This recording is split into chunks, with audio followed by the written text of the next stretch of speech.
Whoops, I just played one of my videos by accident. What is up, everybody? We are live with session 6 of our Dungeons and Dragons campaign, the Hoard of the Dragon Queen.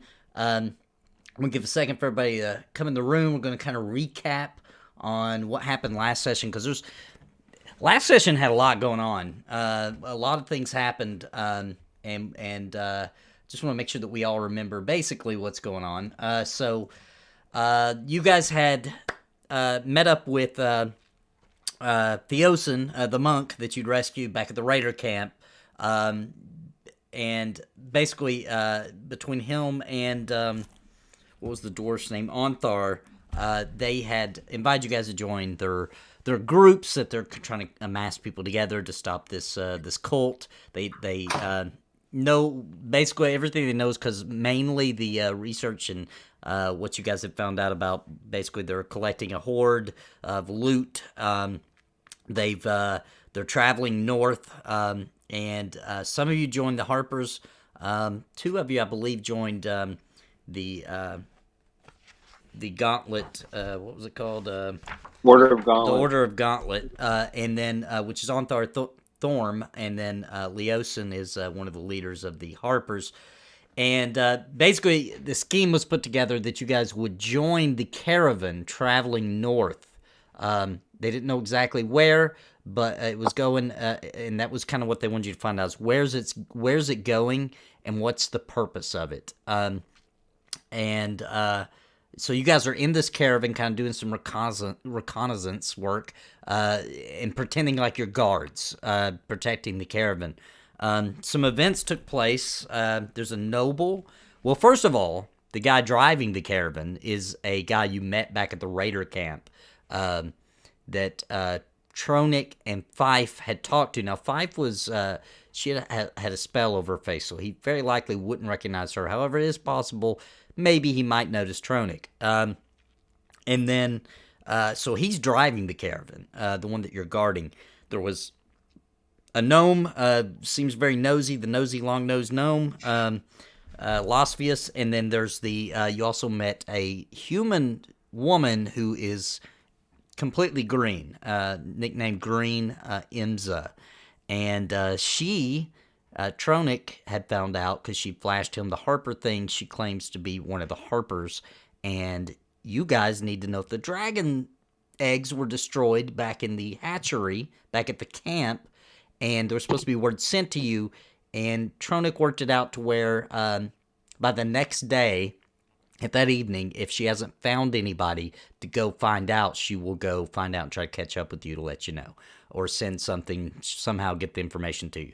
So, also, there's a noble sitting in the front who was a little bit of animal abuse on the horse, and ended up, one of the horses ended up dying. He beat it to death. He's a douche.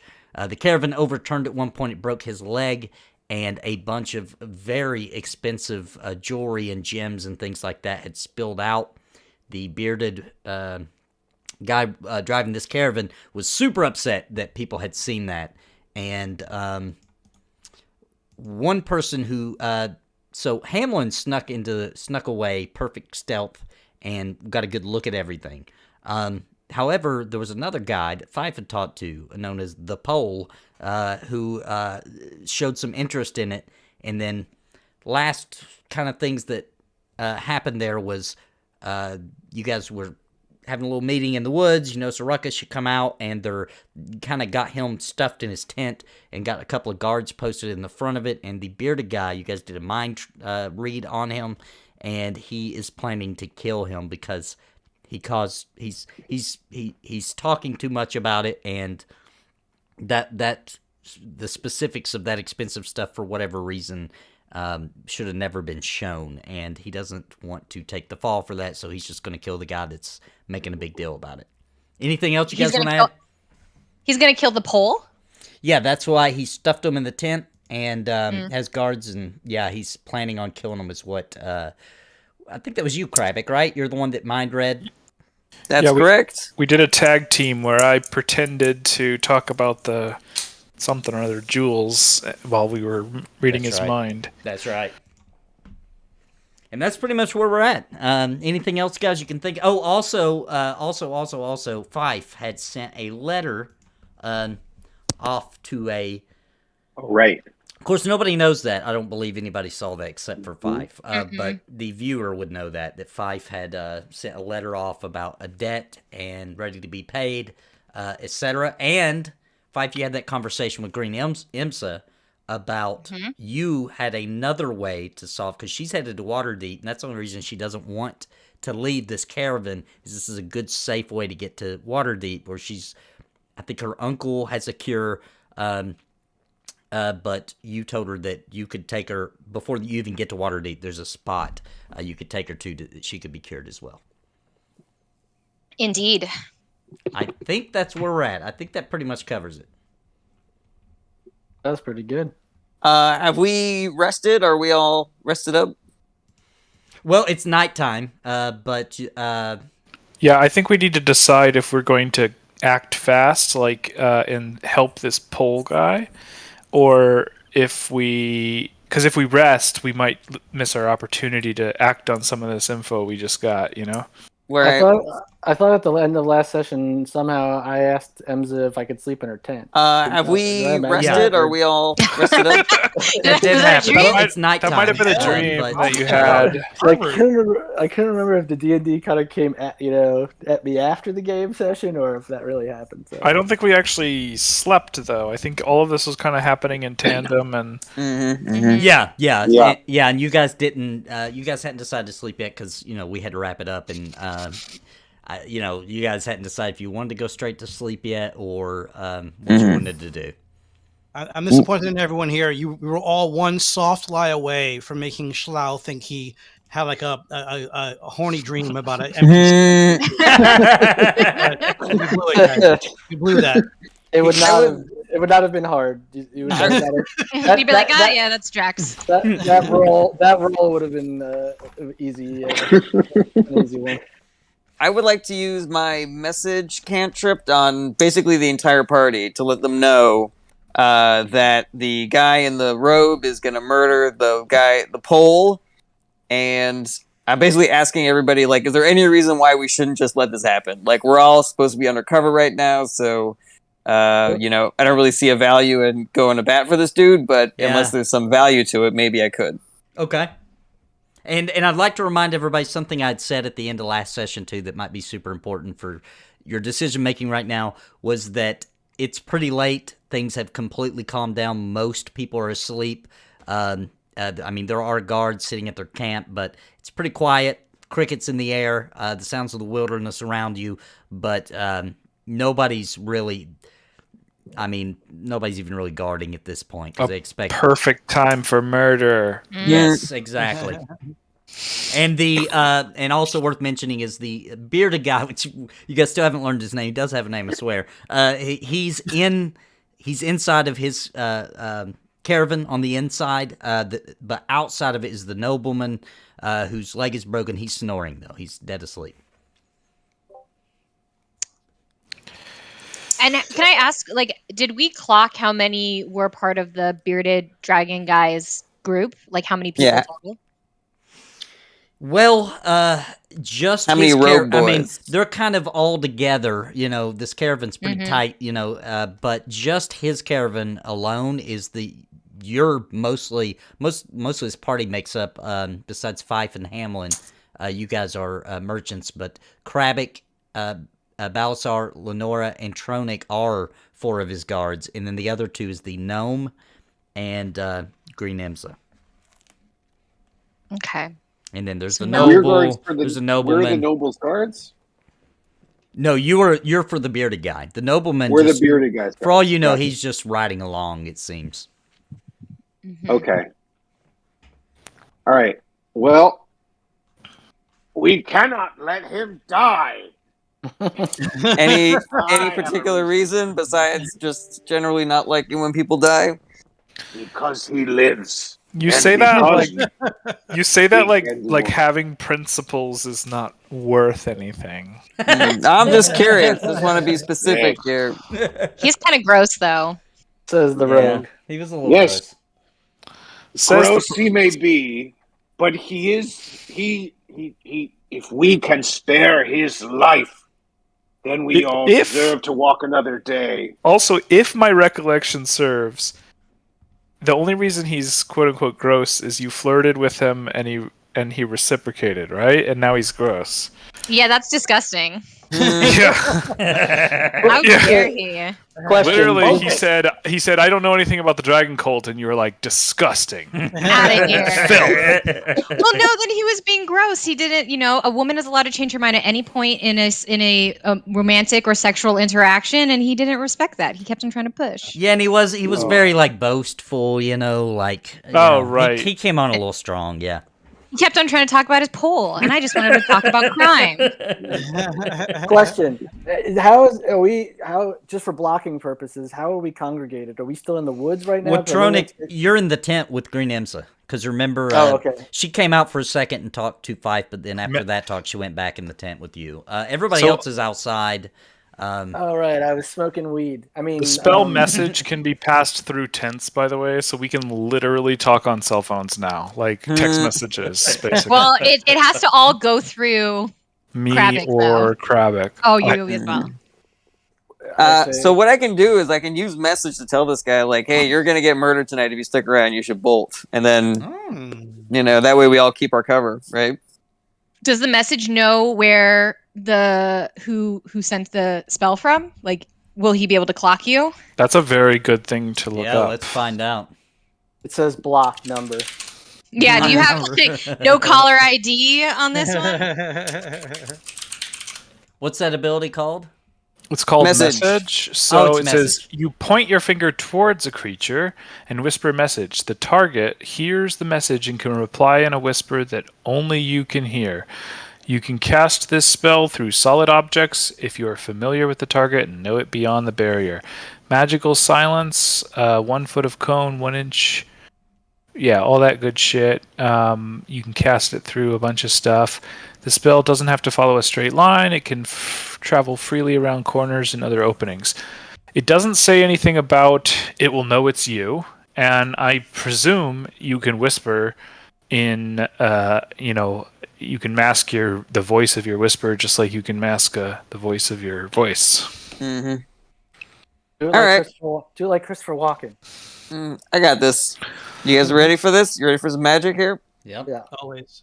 Okay. So I cast my message on this guy, and I go, hello, Governor. Don't freak out. Don't freak out. Play it cool. Be cool, bro. Hey, all right. I think you only have 25 words or something. That can't be right. You're out of words. Yeah, you actually have to You're out of words. You have to burn a short piece of copper wire per sentence. I see none of that in the description. I say, if you stick around, you're gonna get murdered. So if I were you, I'd hightail it out of here, Governor. Governor. And he can respond. He can. He can. All right. So you're gonna hear Mental text message. You're gonna hear a quiet voice in your mind whisper back, "Who is trying to kill me and why?" You showed a little too much interest in those gems. Who am I talking to? Doesn't matter. Get out of here. Doesn't fucking matter. Leave. All right, and that's it. You don't hear anything else from him. And from what you guys can see at the tent where he's located, there's 2 guards posted right outside of it. You see a light, like a lantern or something on the inside has lit up the tent, and there's a little bit of rustling going on the inside, and that's all you can tell. Yeah, NPCs have to fend for themselves. Sorry. Wow. No love. Yeah. I'm gonna make my way toward his tent and keep an eye on it, Wow. and see if he actually leaves. I love how Fife is like, we must save all life unless they flirt with me badly. Then they can die. I mean, I'm not gonna kill. I don't want to kill someone, but I'm also like, I don't want to die for this douchebag by like getting involved in his situation. The only thing for evil to prevail. All right. For good people Yeah. to do nothing. But you did. Yeah. Did you not try to? Did you not heal the guy who beat the horse? Yeah, but that's like a game I'm playing. That's like for like that's Oh, like long term. That's true. We need to highlight that. We're pretty sure that noble's probably in love with Fife at this point because of that interaction. Yeah. Oh, Right? I'm just gonna that's assume right, like every that's person in right. this caravan is in love with Fife, and Yeah. so just jump in. It's like Love Island. Like there's just all the options. She's just waiting to see which Mhm. one makes the most sense for garnering information. She's gonna have a whole Uh, cord wrapped around her finger before you know Yeah. That's the plan. That's the plan. it. You got to understand, this is somebody's life here that we're trying to save. It's not some horse who we're fine to watch be beaten and killed in the middle of nowhere. This is a human being. But the horse didn't tell me about his giant penis. True. It probably would have if it could have. It probably would have if it could have, but I don't speak horse. But also, in reality, it's a horse, so it probably did have a giant penis. It probably And you know what? did. He should be proud of that. Could be a Yeah. female. You know. Oh, good point. Aw. Let's poll the chat. Let's the horse Who and should now. deserve to live? So, Balsar, that was you that wanted to go guard the tent, right? I want to go at the very least, keep an eye on it, see if I can see him packing up and hopefully making some move toward it. Yeah. Okay. Yeah. I want to go stay by the tent and sort of guard it, but not look like I'm actually guarding it. Right. Just camp nearby so you can kind of Yeah, see what's yeah, going yeah. on. Okay, so are you going to attempt to stay up all night? If I have to. Okay. Then yes. All right. And what does everybody else want to do? I'm trying to get some information out of Green Emsa Okay. when I can. Okay. Information, finger quotes. Does anybody else want to do any actions through this night besides get a long rest? Is there anyone else that needs to be investigated? I mean, I guess like we're hanging out with other real guards, right? I guess Lenora could do like a kind of play some cards with some guards and see if there's any dishing, any Well, Sure. the only other guard there is in our retinue is the gnome, Yeah. right. I think. So, and the pole belongs to another retinue, but Yeah, or you could go join some random others because the gnome is asleep. Okay. He got fussed at. I don't remember who. Somebody fussed at him a little bit, and he just kind of grumbled, went off, and went to bed. Oh, I think when I was talking to Green Emsa, That's it. I told him I relieved him at the horse Mm. watching situation. Yeah, that's it. Yep. So just before we jump to Tronic trying to mac on this lady, I'm not trying. who is awake right now? Like so the bearded guy? You don't know if he's awake or not just because of what you know. These planning you assume he is, but he's like inside of the actual wagon, closed in. And then Green Ems is awake with Tronic in the tent, and then there's random other guards just kind of sitting around at campfires and chit chatting a little bit quietly, that kind of thing. all right. I will briefly say to Bander, I forget your character's name. Oh, Balasar. Balasar. I will speak to Balasar and I'll say, listen, you have a good heart, lizard man. If you want to, we could attempt to distract the two guards posted outside of the tent. He's probably in there waiting for a chance to leave. So, we can go. Hey Nathan, Talk just really loud. quick. Yeah. I think we're getting some feedback on your end from our voices. Oh, hang on. I probably just got your volume too loud. It might be Riggy. No, I was looking at the voices because it was bugging me when I was talking. So then I was like, I'm gonna go check, and it was Nate. Yeah, I also that have should be better. headphones, so- I'm bad about just Perfect. blasting my headphones so loud. All right. But Sorry. yeah, Bander, if you want to do that, I'll roll with you and give you some charisma aid. But Oh yeah, I'll anybody who needs a bardic inspiration to do anything, I'll give one to Tronic. I'll give Hello? one to Balasar. I'll give one to Hello. Hello. Hello. Did I get Yeah. kicked off or? No, you're here. We can hear you, bud. And also for the next, what was it, 48 hours? I have like Tronic flirting. he has like +2 to persuasion and/or deception Against only the opposite sex. against right? females. Yeah, I guess. Or I don't know. If Oh, right. I use the word Wait, what? against. Literally. Against. Oh, because I gave him like the talk. The advice. Because yeah. because Because- dating is really just adversarial. Mhm. I use the word Dice against. text. Listen, if you're doing it right, then that's how it is. Do we see any of the Roby guys like hanging out, playing cards? You know, like chit chatting, or is everybody basically going to sleep? There are a few. They're mostly at the front of each caravan. On the wagon. Most of them are asleep. Some of them are awake. None of them are hanging out with the mercenaries or merchants, though. Yeah, correct me if I'm wrong, but it seems like a majority of this caravan is like unrelated hired guards, and Yes. like so far we've kind of failed in our ability to find and talk to people related to the dragon cult. We've been Yeah. yeah. Well, Which is interesting because there's a bunch of them. You know there is because she was at the camp, right? And I think you underestimate the ineptness of this party. All right. Well, we all have kind of plans that we want to execute. So. All right. So Yeah, I'll take Hamlin up on that. I say, well, we can't fight all of them, so if it's trickery we must use halfling, then it's trickery it is. But in the name of good.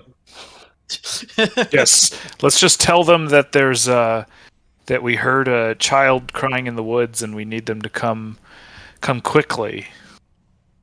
Excellent. Good idea. Okay. okay. And we I can walk go up out of to order these- too. If we want to let Roenick do his let's go. his I'll- mackin first. You guys go first. I'm Okay, gonna cool. before you guys leave, I am gonna give you both bardic inspiration. And then falls You have promptly them. asleep to replenish them, right? I have plenty actually. Oh, okay. All right, cool. I'll use bardic inspiration. Oh. All right. Um, So we go up, right?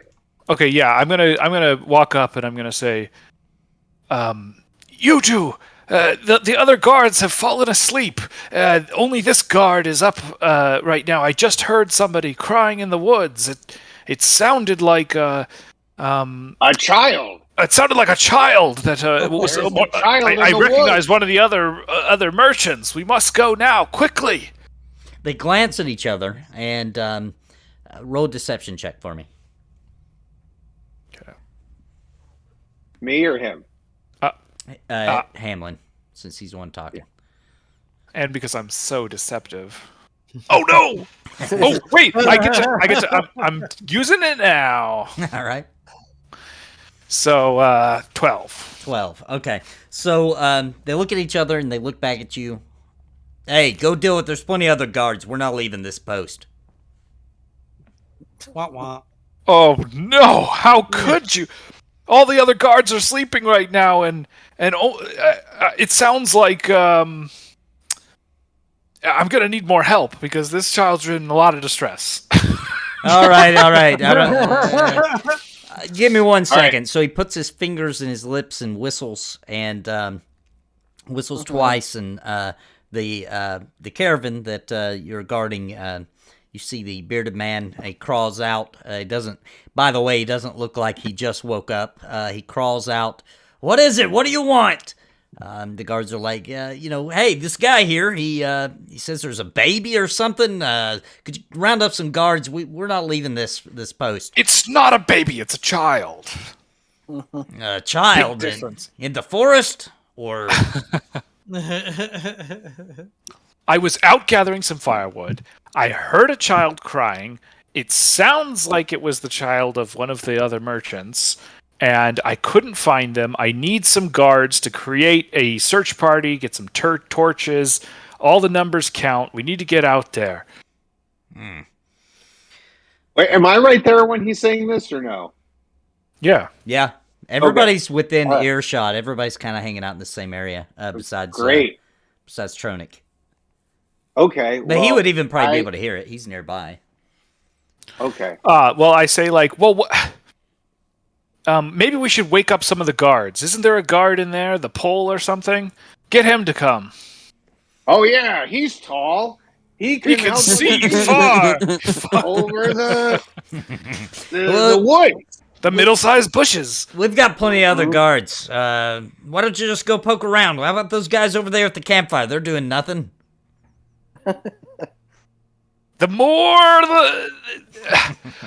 Frankly, I don't understand how you could be standing around guarding a tent instead of searching for a child.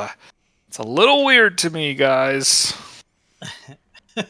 Aren't you the merchant with the fine jewels? The finest jewels. The finest jewels. Let the guards do the guard work and get back to counting your gems or whatever it is you do. I turn to Hamlin and I say, "You know what? That's fine. I'll come find him. I mean, there's worse things to find than the child of a merchant. He'll owe you then. You know, gold and riches and jewels. And I'm happy to get them all myself. Let's go." All right, and I see what he's doing, and I go, ooh, and I leave with him, and I seem excited at the prospect of that. His ears did perk up at the mention of the riches, but he does turn and crawl back into the wagon. All right, we failed our DC, so the pole's on his own. At least you cleared your conscience. Pole stands alone. All right, let's flip over to Tronic in his steamy tent there and see what's going on. Oh Jesus! It's more like Smokey is a what's the? Are you trying to hotbox this girl? Now. We don't do such things. I light up I spark up a little pipe and I ask her if she wants to partake. She does. She takes a few puffs. They don't call Coughs. her Green MC for nothing. It's just That was perfect. That was perfect. It's just the two of us in the tent, right? Yeah. Okay. So I say, tell me a little bit more about the what's my guild's name again? The Harpers. The Harpers. I'm a recent recruit, and to be honest with you, it was almost like a force outside of my mind compelled me to join this guild. So I don't really know too much about them. How did you get involved? Yeah, I mean, I joined the Harpers at a young age, and I mean, basically, I'm more in it for the history preservation that they do. That includes, like art and things of that nature. That's what I do. I help them run a museum, and I every once in a while get involved in a mission or two, but nothing dangerous like it sounds like you're on. And so, what compelled you to join the Caravan? What was the mission that you were given? I just wanted to I wasn't sent by the Harpers. I just needed a way to get to Waterdeep. It's a long journey. Right. Sorry. Yeah. My short-term memory is not that great. Yeah, I don't have a horse or anything. He's spending too much time on the pipe. Yeah. Exactly. And so you're heading to Waterdeep for this cure. Yes, I'm hoping. I'm hoping so. Anyway. Yeah. So what else can you tell me about? This is getting hot, by the way, Ron. Jeez. I'm not sorry. You guys assumed I was trying to mac on her. I just wanted to find out what she knew. He's digging for information. Mm-hmm. Yeah. It's a lot easier to dig for information when you're horizontal. Wow. Okay. I don't know about So, what was the question you asked her? I don't know. Jared, do you want to comment on that at all? I beg your pardon? You know what? Just keep a constant message link with Jared. Just always ping him every 5 minutes. Check up on Ornick and see what he's doing. See if he needs any help. It's a cantrip. It's a free cast. Yeah, you should. No, I just wanted to know a little bit more about the Harpers. It sounds like they're a solid organization. And you said there's a chance that there might, because we were told to look for a Harper, and if you don't know what's going on, then there must be somebody else from the organization here. Yeah, if they said there was others here, I do not think they were talking about me. Like I say, I'm very low ranking. I know they don't have formal ranks, but I don't get involved in very much besides running the museum for them, where they'll bring art pieces that, from war that have been salvaged and that kind of thing. And I do some restoring of paintings, and that's pretty much the extent of it for me. Gotcha. Hey, you wouldn't happen to have something to drink, would you? She pulls out a flask. It's nothing special, just some dwarven spirits. Okay. Let's see. I'm trying to work on my tolerance. She hands it over to you. It's about half full. So there's quite a bit in there. It's about 8 ounces, about 8 ounces are left in there. Okay. Take a couple swigs. All right, she takes it from you, and she takes a couple of swigs as well. So tell me about what exactly are you doing? Like, what are you guys trying to do here? I'm gonna play dumb here.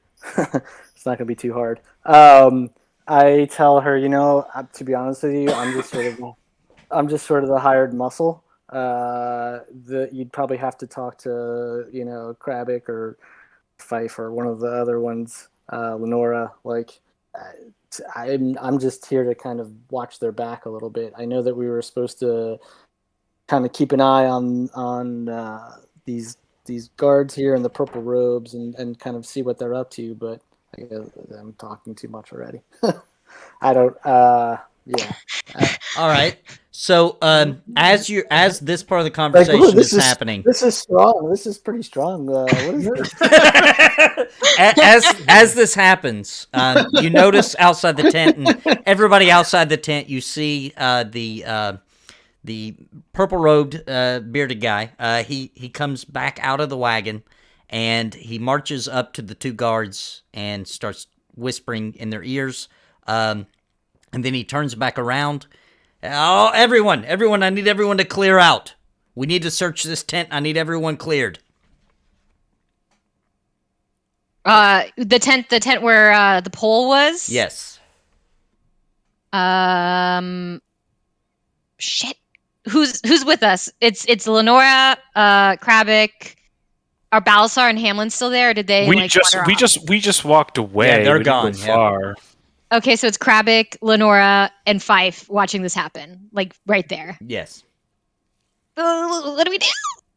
All right, I'll give you time to think. Let's cut back because they probably would have noticed this. So let's cut back to you guys have walked away, going back in time a little bit. You guys have walked away from the group, and let's see what you guys have done up until that point. Yeah, I mean, I'm sure that we leave, we get out of eye shot, but not out of earshot.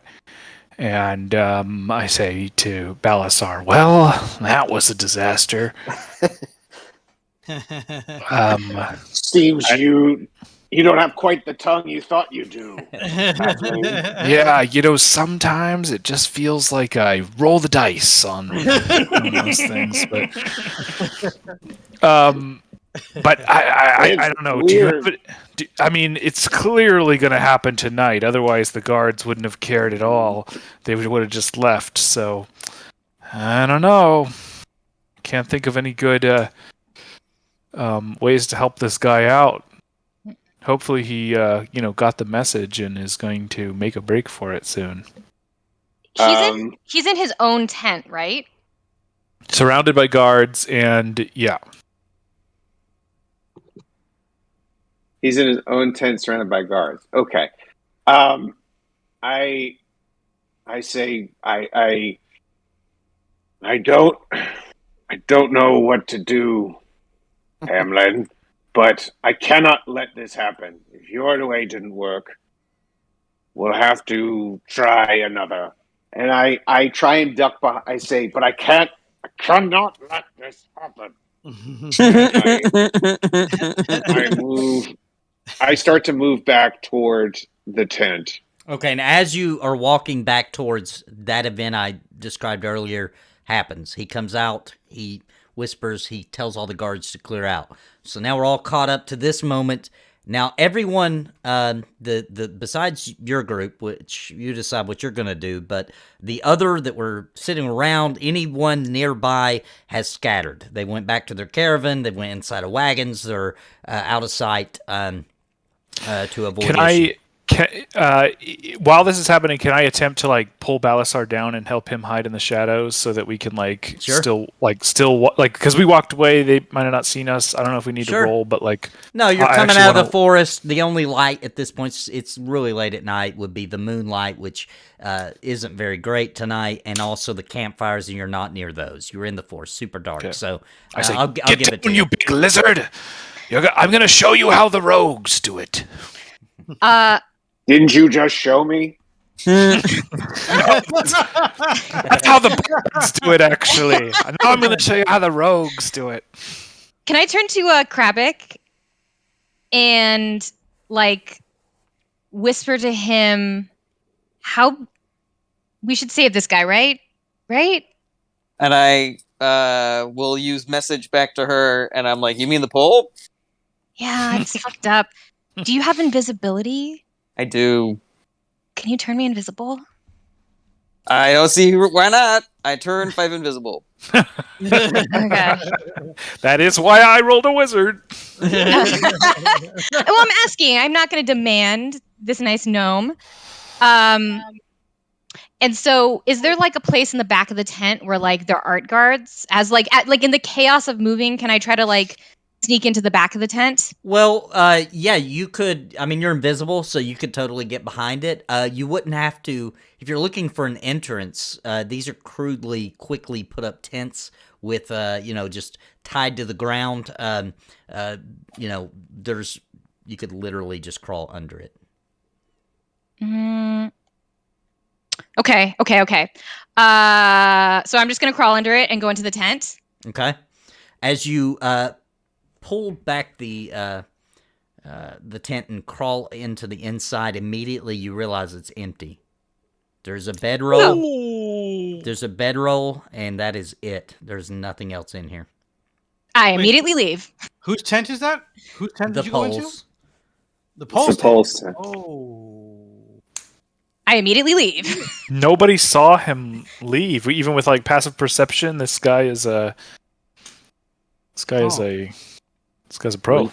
Yeah. Now, right. So the purple robe guy is getting agitated now. I've told everyone to clear off. Everyone away. Do we need to? I mean, we're hiding and watching it. Do we have to roll for stealth or something? No, you guys are good. You guys are stealth. Okay. He's talking to who would still be there? Tronic's in the tent, so he'd be talking to Krabik and Lenora at this point. All right. Yeah, I don't need to tell me twice. All right. So are Nathan, you guys? Yeah. You can tell me initiative. You can tell me when I would go and what order this goes. But I say to Hamlin, I have an idea. All right. So all right. So they clear off. Lazily mosey away, and I'm gonna use message on Fife, who's still invisible, and hang out and see if we can hear the shit. Okay, I will say, well, you don't know anything, so you don't know what I was doing. But I will, because you didn't know that there's nobody in there. Jarrett. Yeah. Well, I say that regardless. I want to make sure that somebody's around. And I would do it if I was invisible, but you're invisible, so you do it. This is gonna be like that scene in Arrested Development with Tobias and the cat robe. They're searching the tent, and you're flipping around. Well, I'm going to tell you that the pole is gone. And I'll say, sure, I will stand outside the tent invisibly and listen. But I'm going to tell you that the pole is gone. Spread the word. He's out. You got it. All right. All right. So I message Hamlin. I say the pole is gone. Spread the word. Bender, what is your idea? Yes. But Perfect. I have to inform you. The pole is gone. All right. The toll is on? All right. Immediately when I hear that, I stop you being about to use my breath weapon on a tent nearby. Oh, thank goodness. A distraction.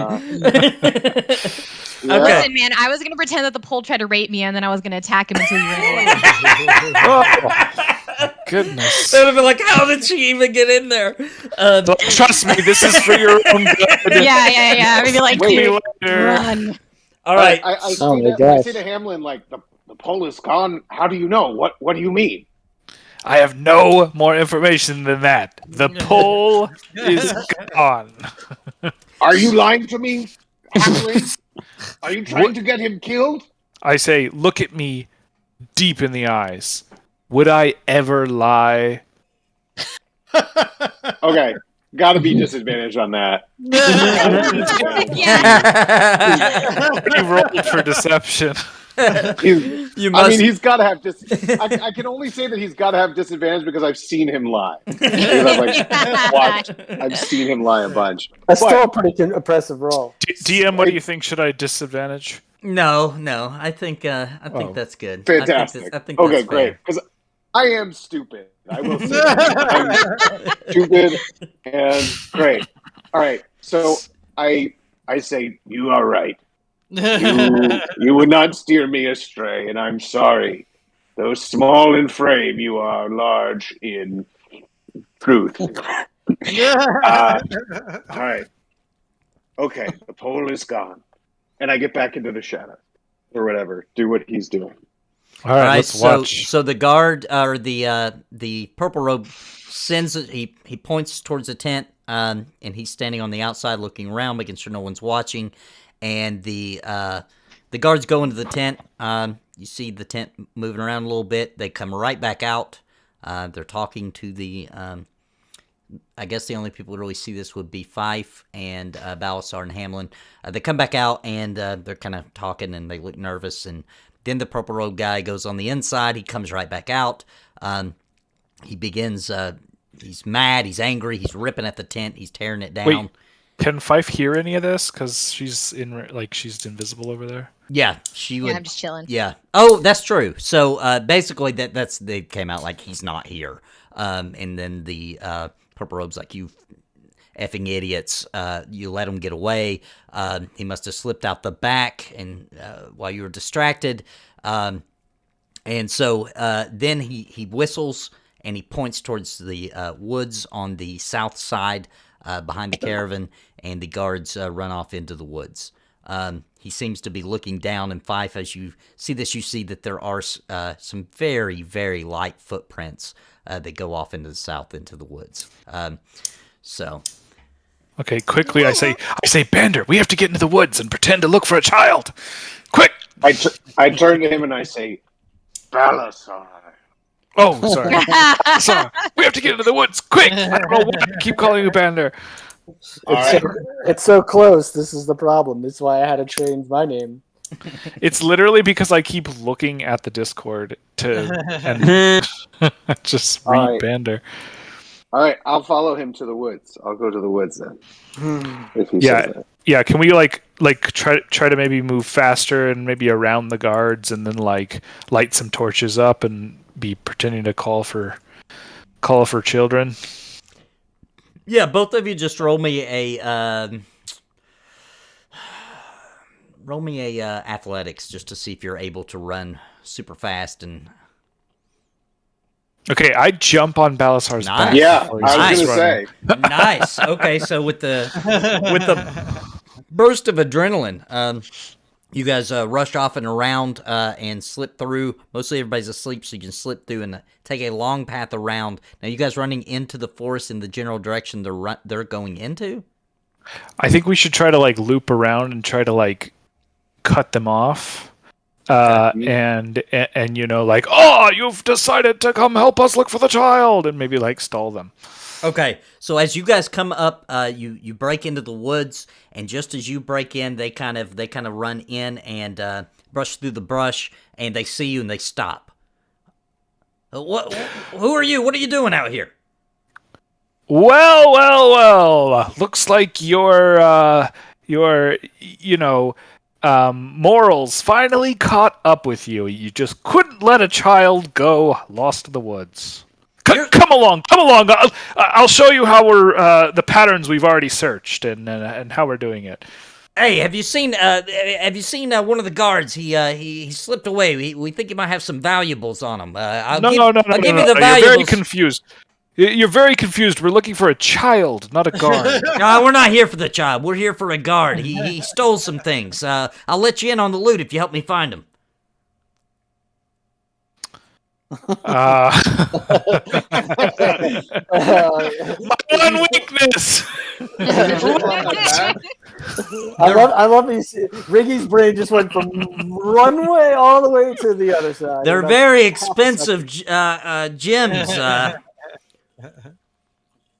I know a lot about expensive gems, but I look at Balasar, and the little angel on my side goes, that guy is going to eat you alive if you go with this. So I say, I'm sorry, we're very, very busy searching for children. But while you're out here, we could certainly use the help. So we'll stay close by. I turn to them and I say, the most expensive gem of all is a child. Perhaps you don't understand. We're talking 6-carat diamonds.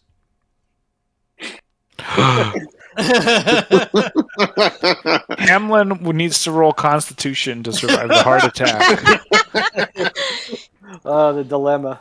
He's Hamlin getting away. has like those cartoons where his eyes grow big and his mouth opens up and he's going, awooga. Yeah, there's a small drool. It starts sprouting from Hamlin's mouth, and he's like, yes. Well, maybe we should just search a little bit. What do you think, Balasar? No. Go ahead. Sorry. No, I believe we have exhausted our search in this area. Perhaps there are other areas to search for us, and both of us are needed there. All right. Is there any way that I can see from my surroundings? Can I roll a perception or something to see if I can see any evidence of them actually coming this way or not? Sure. Yeah. Roll perception. All right. I'm going to. Oh shit! The one thing I can't do is see. Apparently. Oh well. Okay. Never mind. No, there is literally no. It's so dark you can't see anything. Hamlin, aren't you a halfling? Oh, I am a halfling. Oh, that's a really good point. That's a the really good only point. thing that I can re-roll on is Yep. a halfling. Yep. Okay, cool. Wait, what? You Yeah. can re-roll as a halfling on that? Halflings are quote unquote lucky. Yeah. They do not get critical misses. That's on, right. Oh, That's right. It has to be a reroll. Well, if I roll another one, then it'll be a critical miss. Wow. Oh, Oh my god. What are the chances? Oh my god. Try to help me, man. Did my best. Hamlin actually accidentally slipped and a stick went in both his eyes. And now, One eye, two eye. and now he's blind. Narrate this for me, Nathan. Do I think I know the direction of the guy, or do Listen, I? I'm gonna do this because you're a halfling, right? Halflings, I love they're good at freaking, this. If the guards could see the footprints, they're just human idiots, right? So if they could see it, then I feel like a halfling, you would have during this conversation, you would have noticed that there are footprints going, and they literally go maybe 20 feet behind you to a tree and stop. Oh, okay. Well, and the guards saw the footprints. Well, I'm just gonna say that, come to think of it, I might have heard something in this direction. We were just heading this way to see if there was a child this way. So maybe we could all go this way, away from the footprints. Okay, But roll deception. Deeper into the woods.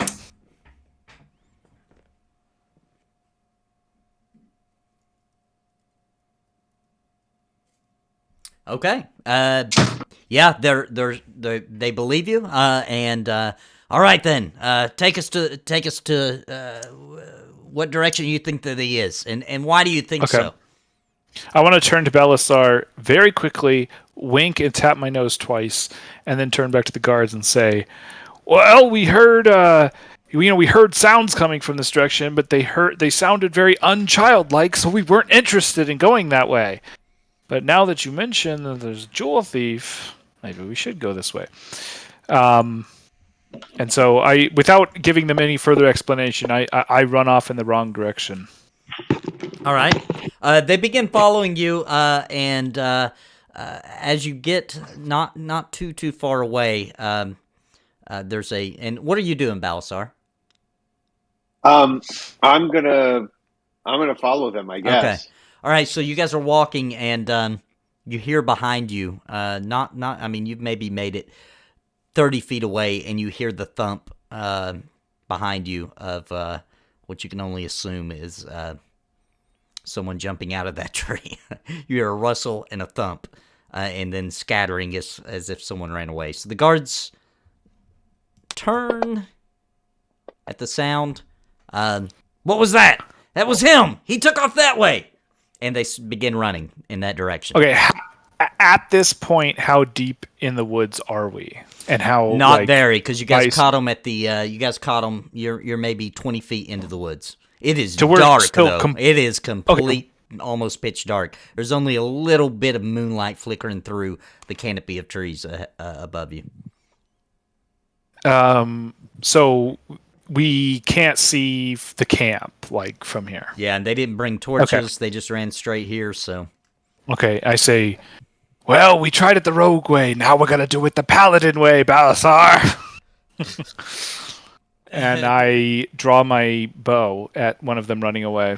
all right, you have advantage for rounds since they don't realize you're going to attack them. So have as you will. Wait, you're gonna kill this guard?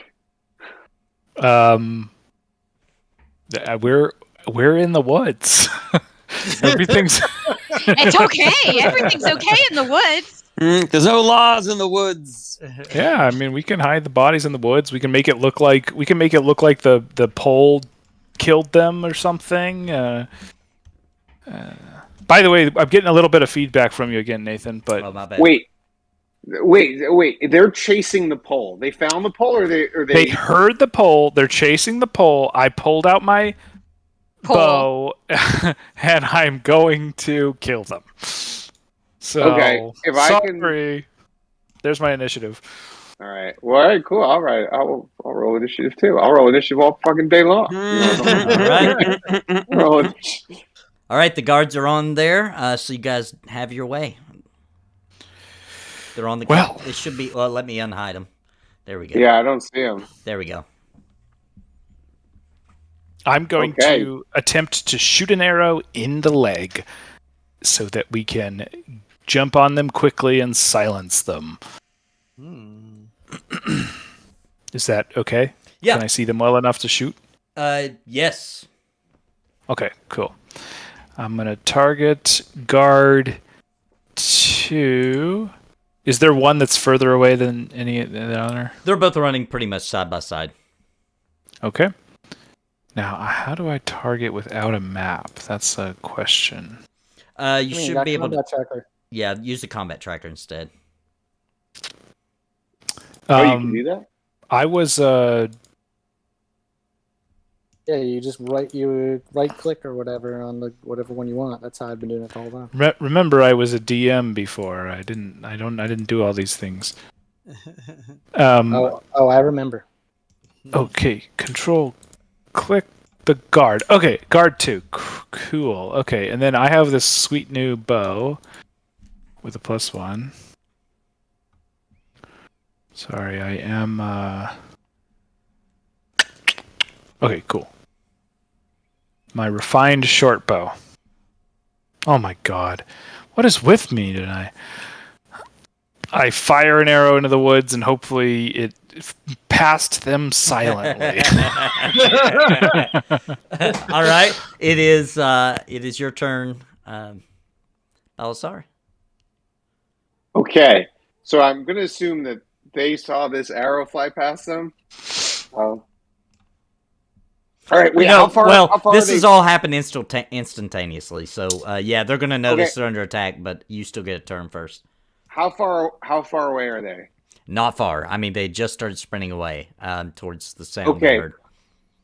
All right, I'm going to run up to one of them and just try and bash them.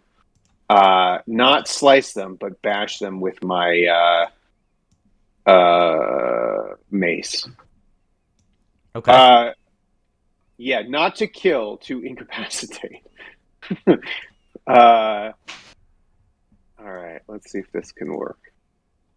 Here, and I'm sharing a map. I just pulled a little crappy map up just to make it easier for rolling, etc.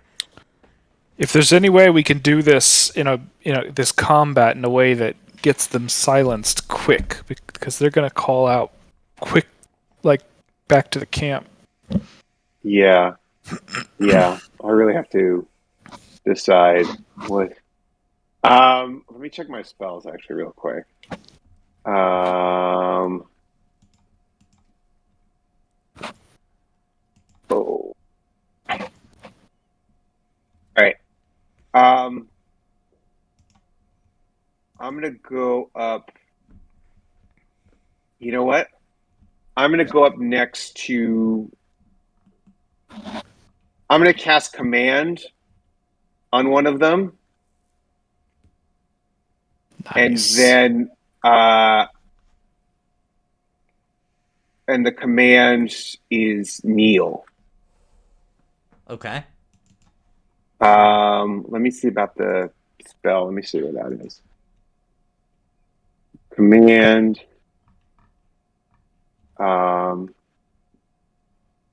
Let's see. Free grovel. Yeah, grovel. It'll be grovel. The target falls prone and ends his turn.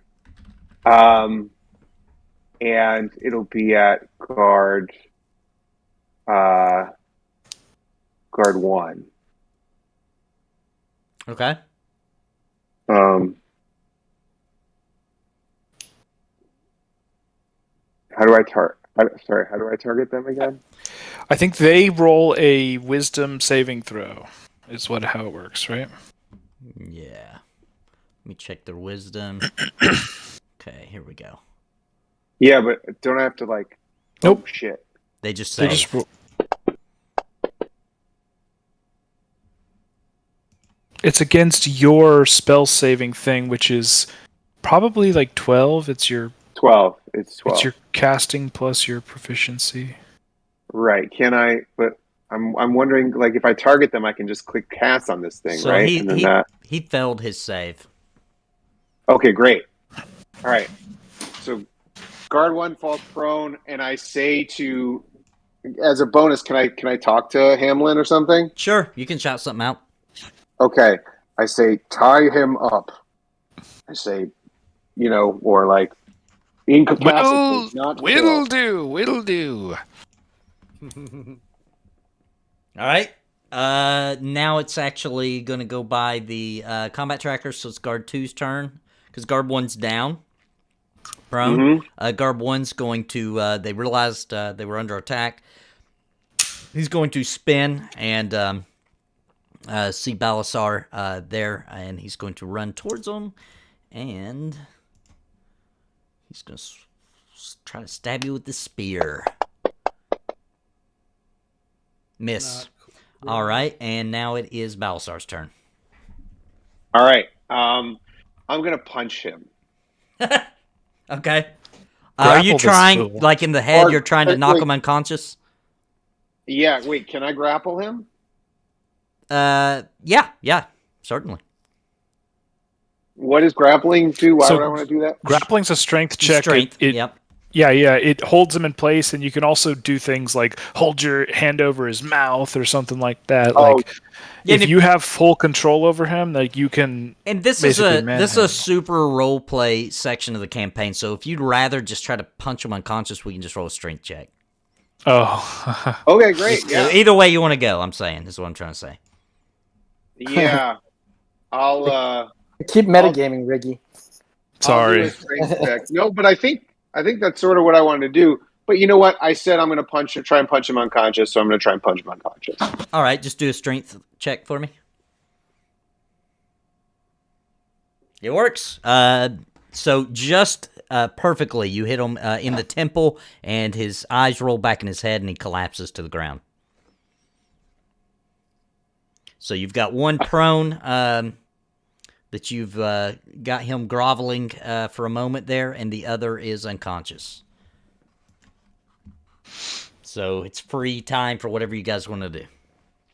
Well, I'm going to immediately run up to him with whatever cloth I can pull out of my bag and begin, stuffing it in his mouth and tying a gag around him. Okay. So that he and I have rope. Do you not have rope? I've got rope. Yeah, I'm going to start hog tying him in general, but I don't know how much I can get away with in a single turn, so I'm going to prioritize the gag so that he doesn't call out to his compatriots. And by the way, the sounds of the person running during this battle has fleeted far, far away. You can no longer even hear the person running. Great. I'm going to just say to Balasard, listen, we have to make this look like they encountered the pole, and then we have to get back to our tents. I've been in a situation like this before. Don't ask me how.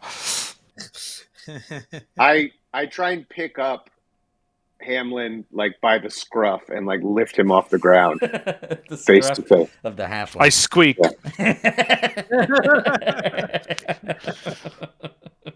It's the only thing a halfling can do in this situation. And do I do that, or do we want me to roll a strength check or something, or do you want me to? If he's okay with it, I mean, if he wants to resist. Okay. So I just pick him up and I growl the familiar words. We are not them. and then I put him down and I say, "All right, let's get him off the road."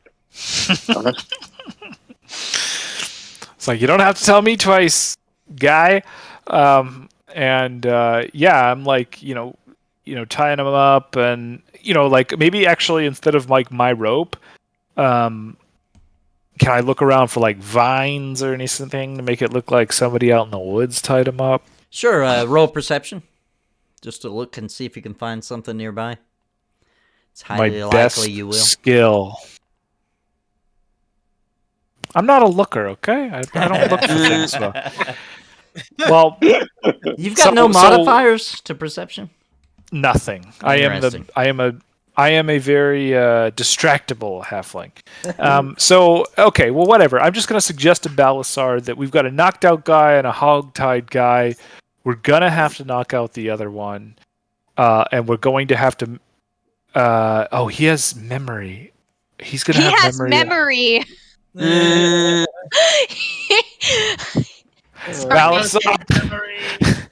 Balasar, I don't think we're going to be able to get away without killing these guys. I know you don't like killing people, but the second these guys are found, they're going to tell them who did this. We need to make it look like the pole dismembered them. Okay? Sorry. Yeah. Okay. Fine. We need to make it look like that guy burned them to death with their breath.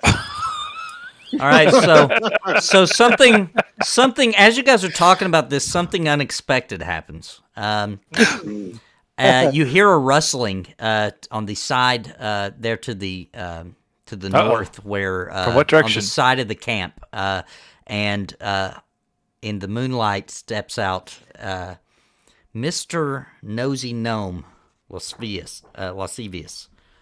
I can kill him for you, but you'll owe me one. Creepy. No. Hey, well, I already know that you guys are up to no good. You're not just normal guards like I thought. hey, by the way, my sound is going in and out. So is anyone else experiencing that, or is it just me? I'm It's not. just you. Dang it, that Just you. sucks. Sorry, can Mine you just say went one more out a little bit in and out sometimes. one more time what the gnome said? He said he basically said that he knows you're not just regular guards. That's what he thought. And did he accentuate the word nose when he said it? No, but I said that. Okay. We'll let you retcon that if you want. Okay. Yeah, we're retcon that he did. I like it. Oh shit! This just keeps getting worse. What do you want? Come on, us short folk have to stick together. We're just tell me what you want. I want money. I can tell you where to get more money than you've ever seen in your lifetime, but I don't have it yet. We're here for the same reason, buddy. I'll make you a good, sweet deal. I'll keep my lips sealed. I'll even take care of this little problem for you. But it's going to cost you 50 gold a day. It's like a 40-day trip. Okay. I walk up to him and I say, "What about your tongue? Oh Do you gosh. like it?"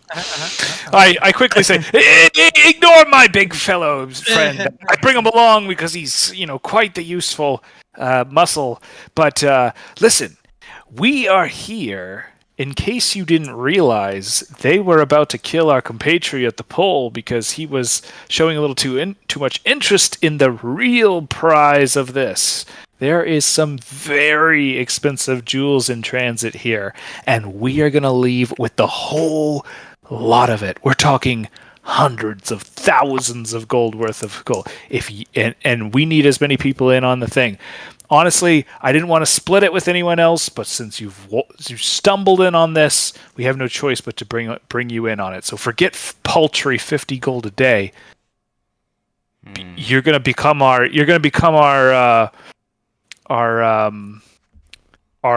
third partner since the Pole left. Okay, are you deceiving him or is this honest? I'm definitely deceiving. All right, him. roll me a deception check real quick. Or rather, I'm making this up on the fly. Oh, jeez. No, that's good enough. That passes because the prospect is good. This gnome loves his money, and so his eyes have grown wide, and he's very interested. All right. I'll keep my mouth shut. But when's the payout? So, 7 days. 7 days from now, we're passing through Dragon Claw. Well, actually, I don't know. Can I just say what Sure. we will be at 7 days? Sure. Wherever we're going to be in 7 days. We have a contact that's going to divert the caravan for some repairs, and we're going to swap out all of the contents, and we'll have at least 4 days travel time before anyone checks the contents. We'll be long gone by then. Looks like Balso tried to command Guard 1. Oh, Well, I was Was just that an accident? sorry. I was just rolling it to see. Sorry, and I wanted to see if it updated on my sheet the number of spells I have left. Sorry about that. Oh, okay, no problem. But I didn't realize it would do that. So But the gnome you were hears saying- this, and he says, "All right, then, just get out of here. I'll handle these guys." Whew. Okay. You're a helpful little guy. Listen. Don't freak out on me now. If you need to talk, the signal will be 1 wink and 2 taps on the side of your nose, and I'll and then go find a private place, and I will try to find you. But don't come to me. Don't talk to me about it in public. Don't say anything about it. Don't get all crazy. This is too much money to mess up with an amateur. All right, I understand. 1 wink, 2 taps on the nose. Exactly. Now we're And in then, this. We're in this together. Is there anything that like small folks like gnome and halflings have like a special handshake that I would know? I don't think so. All right, Probably fine. looking directly into each other's Fine. eyes. I hawk a giant loogie into my wait, hand. come on, you know the race languages that we all know. I hawk a giant fat loogie into my hand and offer him my hand in handshake and be like, "Come on, come on! It's the only way to seal the deal." All right, he spits in his hand and shakes it. Oh, gross! I didn't. Oh. Usually, only the person offering the job does the spitting, but okay. I start doing the Matthew McConaughey Wolf of Wall Street thing too, and everyone's just really into it. All right, they're like, I motion to Balasar to follow, and I hightail it back to camp. All right, we're back at camp. All right, so what do you guys want to do now? As you're walking back up, the purple-robed guy is looking off into the woods. So as soon as you exit the woods, you can see that he's looking in that direction. Of course, right now you just look like something has moved in the woods. You're still covered in darkness. Oh golly! Can we take the long route? Sure. Like all the way around? Yeah, I'll give it to you. It's super dark. He can't see crap. So yeah, you guys just sneak your way back into the camp. Okay. All right. So what's everybody want to do now? I just want to quickly tell Balasar that look, good will come of this. Don't worry. We're not actually going to steal, or we're not going to kill anyone else. But let me deal with the gnome. I know about them. Capiche? We learn from each other, Balasar. I'm becoming a better halfling because of your true heart, and you're learning a little bit about the world rolling with me. Do I believe this at all? I think so, right? He deceived me not that long ago. I think all right, I say, well, gnome, halfling, sorry.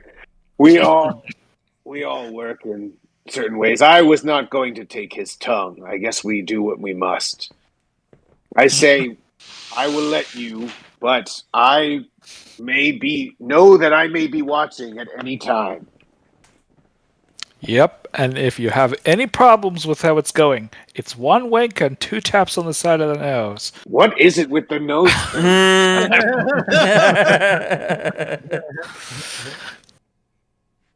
All right. Okay. I'm still in. Okay, good. No, I'm just gonna say I've had a busy night. I'm gonna try to catch some winks. All right. Hamlin goes to sleep. I'm gonna go ahead and give you your long rest in case you need it. Probably not, but just in case. Anybody else want to do anything this night? I mean, I'm just trying to cozy up a little bit, trying to make some small talk with Green Emsa. Yeah, after you guys took a few swigs of the dwarven spirits, and she took a few more tokes of the whatever you got in that pipe, she gets sleepy and is trying to go to sleep. She's nodding on and off. Okay, I'm not going to be rapey here, so. You're like, oh, I gotta go. I gotta leave. What a gentleman! I cock block myself. Okay, yeah. So I take the opportunity. I go to sleep too. Then. All right, giving Tronic a long rest. Anybody else want to do anything this night? I'll do a long rest. Is there anything else? Anyone else to talk to who hasn't narratively been involved here? Lenora would love to do something, but I'm not sure if there's anything else to do. Well, it's pretty silent now. Besides the purple robe guy who's looking off into the woods, all the other guards and everything scrambled pretty much from that area. Further on down the caravan, there's some campfires. Lenora has a long check-in with her god. Checks in with Poseidon and asks how the ocean is doing. And that's where we're at. You just Uh, call your ex at the end of a night. You can't find someone else. Just call your ex. All right. Anybody else want to do anything? Yeah. Can I? So I'm still invisible, right? Yes. I'm gonna sort of surreptitiously make my way like a little bit into the woods. And then like kind of in like the eye line of where the bearded purple robed man is. Sure. Where he's looking. Yeah, just like kind of like you know like how he heard like some stuff in the woods and he's been keeping an eye out. I'm gonna kind of make my way like I'm coming, like I've been sitting in the woods. Okay. And then I'm going to cast Mage Hand just to break my invisibility. Okay. And I am going to start beautifully crying, like just little like you know when like there's girls who cry and it's ugly, but then there's girls who cry and it just like makes like their eyes look really big and watery and sad. I'm just gonna like put a lot of effort into crying very pretty, and just make like use my mage hand to like kind of make a little like noise like a branch or something like right near where this dude is. So close to him, right? Yeah. Not so close that it's like, whoa, where were you? Why are you Right, next right. to me? But close enough where it's like, okay, there's this person over here. Okay, it startles him. It scares him. And he spins around and sees you. What are you doing here? You need to find somewhere to go. I'm sorry. I didn't mean to. I mean, I'm sorry. I'm just trying to. What's just trying to wrong? deal with this. That bastard, that pole. He tried something with me, and I told him I would kill him if I ever saw him again. And I hate feeling weak, and I'm not weak. And I told him to leave. I'm sorry. I'll leave. I'll go. Well, yeah. And I'm gonna try to like. We're taking care of him for you. Don't worry. We're gonna take care of him. You'll never hear from him. He'll never bother you again. I shouldn't have told him to leave. I should have just asked him to stay, and maybe then he wouldn't be away. He would get what he deserves. He'll get what he deserves, and he's a dirty thief. I'll tell you that too. He took off with some of our precious cargo, and don't you worry, we'll get him. Thanks. I'm Fife, by the way. What's your name? I forgot his name. Finally, the name! Yeah, that's all I wanted to do. I was like, I just gotta get his name. It's gonna be so disappointing, whatever it is. You should just be like, so if you want this guy so bad, why are you just looking into the woods and not searching the woods? What if his name is just Beard? So my name is Summerdog. It's good to meet you. Thanks. Will you tell me if you find him? It'd make me feel a little bit better. I'm not normally this much of a mess, but I just would like to know. Sure, my lady. I'll let you know what becomes of him. And then I'm going to take one of my like feathers from my hair, and I'm gonna wrap a little ribbon around it, and I'm gonna give it to him. Like, thank you, sir. I appreciate it. Take this token. Hopefully, it brings you good luck. He takes it and nods solemnly. Okay, and that's it. I'm gonna go sleep. What was his name again? I totally didn't write it down. Summer dog. Summerdog. Oh, my summer beautiful, dog. sweet little summer dog. Summer dog. Summerdog. Sweet, innocent summer dog. And I'm gonna go to sleep. All right. I'm gonna give you a rest long too. I'm gonna long rest too. All right. So everybody, I think that gets everybody, right? Yes, sir. Yeah.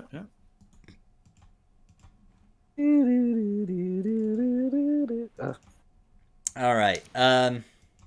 So you awaken the next morning, and there are brown-robed cultists coming to every tent, and they have big bowls of best I can describe it as gruel, oats, and things like that. It's warm. You're all very hungry, so it looks pretty appetizing. It smells good, and they're bringing them to everyone. They're passing them out to the guards, to the merchants. Everybody's getting it, and as you look around, everybody's kind of relaxed, preparing for the day to set off again, and eating the gruel. Can I try to like hop into the woods and use some survival to see if I can maybe find some like nice apples or fruit or something? Sure. Hey. That's important. You got breakfast is the most important meal. You gotta listen to your body. Yeah, you gather a wide assortment of berries and fruits from the forest. Hopefully for the whole group. I am going to come in and say, "Friends, I have food," and I'm going to throw all of them. But then I'm going to like save like the nicest, juiciest apple and give it to Summer Dog, and not even say anything. Just like offer it to him. Oh, he's very, very, very thankful. This gruel isn't the tastiest, but it'll get you through the day, and this will make it much, much nicer. I really appreciate you. And then he waves for you to come a little closer. There are things that nourish the body and things that nourish the soul, and to forego one is to harm the other. I agree. Come a little closer. I have something to tell you. I will sit close and I will say, "Yes, is this about our mutual friend or enemy?" Indeed. He got away. He's scrambled off, unfortunately out of our grasp. There was something rather bizarre happened. One of my guards, I don't know what happened, but he killed 2 of the guards that sent after him. So unfortunately we had to kill him as well. Oh my god. That villain! Yes, I had no idea why he would turn against other guards in the caravan. It's very strange. He didn't have anything of any kind of information or anything on him. We had no idea who he worked for or what he was doing, but we did catch him in the woods. I look at Balasar and I'm like, the perfect crime. Wait, I just want to make sure. Wait, is the gnome dead or no? Yeah, I think so. Yeah. No. Wait, the gnome is dead? So apparently at some point in the night, whatever he was doing to try to hide the bodies or whatever, they caught him in the act, and they killed him. Wow. Damn. Man. Well, we don't only five. Only 5 knows. Only 5 knows this. Me and Hamlet are just dreaming of the sweet dreams of the innocent. It's like you two and the gnome dancing in the like greenery. And, All right, now listen, guys. This gruel served to you. If you eat it, you get advantage throughout the day on all rolls. I'll eat the gruel. I'll eat the gruel because this is the main sustenance provided by them, and so I'm going to give advantage if you eat it. Mm-hmm.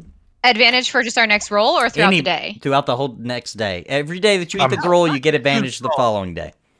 I'm okay. I don't need gruel. Highly suspicious of the brain control gruel. Everyone else is eating it. Yeah. I'm eating it. How would we... Okay, no, real question, though.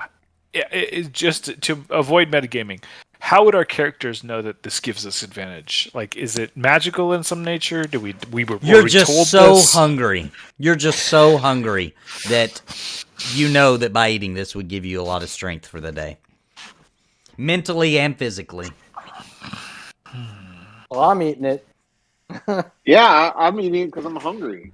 Yeah. I know it sounds weird when the DM says some stuff like that, but I just wanted to emphasize how hungry you are. That if you don't eat, you're gonna have to find something to eat because you are very hungry. It was a long day yesterday. You walked the whole trip. Certainly sounds incredibly strange, but since my character has no reason to suspect this gruel, I suppose I'm going to eat it. All right, is there anybody avoiding the gruel? Honestly, like if I'm being truthful, like if Fife went and like found a bunch of berries and fruit, she's a salad girl. She's not trying to get up on those carbs. Okay, Yeah, I'll give you... Being the only person that actually said that they wanted to go find new food, I would say Fife has the only realistic excuse for not eating the... Yeah. Okay. Oh man, I love this. This is like some Midnight Mass stuff. All right, so Fife is not going to eat the girl. She's going to eat her berries, and that's fine. But just no advantage rolls for Fife, okay? Fair enough? Bitch, I don't need it. Yeah, no, I'm good. You've Sorry, been I told you doing good bitch. rolls anyway. All right, so Wait, before I eat this gruel, I'm gonna cast Identify on it. sure, okay. It's made out of oats and I mean, it's not like a very high quality ingredients, but random oats and grains you would find in the wilderness. But no magic, no poisons or anything like that. You don't detect anything, no, besides just All right, it's just gruel. better safe than sorry. All right. Now you have to make Kravik check all of his food in the future. Yeah, actually, if this is literally just like, you know how sometimes you can just roll dice behind the screen just to fuck with people's heads? Yeah. If this is one of those, kudos. Hats off. I'm so suspicious of the gruel now. All right, so we're going to skip forward a few days if nobody minds because this is a long trip and there's only so many events can happen. So a few days pass. If you guys want something, if like, for example, you're like, I would have talked to this person or I would have done that, let me know. But we're going to skip forward a few days to the next event.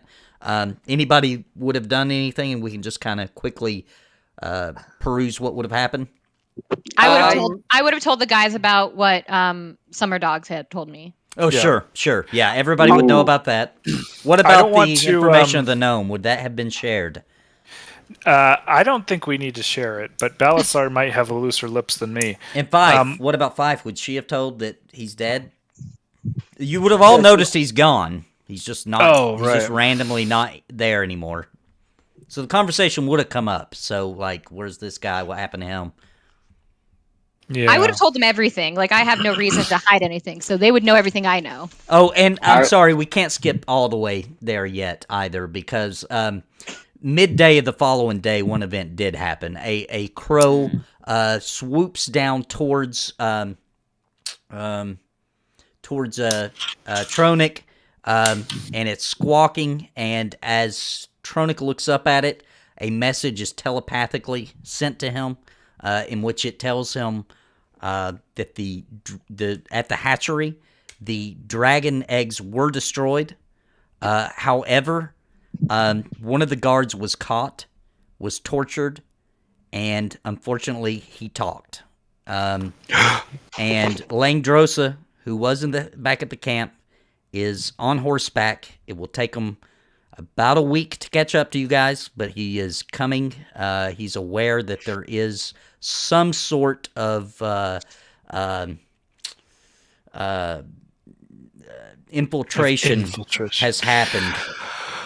And he's riding your way, and this is the warning that Langdrosa is trying to catch up. It'll take about a week for him to get there. Wait, what do you mean some sort of infiltration has happened? What does that mean exactly? Yeah, we sent guards to kill the eggs. Right. We thought that the camp was going to be empty. Apparently, Langdrosa was still back there. He caught the guards. He got at least one. One to squeal. And tortured them until they found out that presumably people have infiltrated the caravan, and now he's on his way here to Probably kill everybody in the caravan. I got you. I got my names mixed up. I thought it was the monk. How big is this horse that he's on? Yeah. It's a good question. Salazar's like, what kind of It's horse? a big war horse. I don't know. Yeah. Can I have Like riding like on two, like standing on two, like some very dexterous horses to run perfectly together. Nate, I don't want to turn it into individual RP sessions or anything, but I just want to have a standing order while we're in this camp that I am sort of making trade deals with other caravanniers and meeting all the other merchants in the caravan. So if any interesting thing comes out of just that general order. Sure, yeah, there would be. Give me a second here, and I'm going to give you a few. So you did meet Les Felro. He's known as Les Felro the Silent. He sings a lot. He tells a lot of stories and jokes. And But besides that, he's silent. If he's not telling a joke and he's not singing, then he's dead silent. And he won't tell you what he's carrying either. He keeps it dead secret. Another interesting merchant that you met. Where's he at? You found one carrying calshite silk. Named Berther, a very rich man from Waterdeep.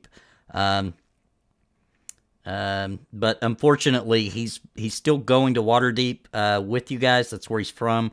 But all of his silk has been eaten by moths and worms. So he's super, super pissed that his entire load is ruined.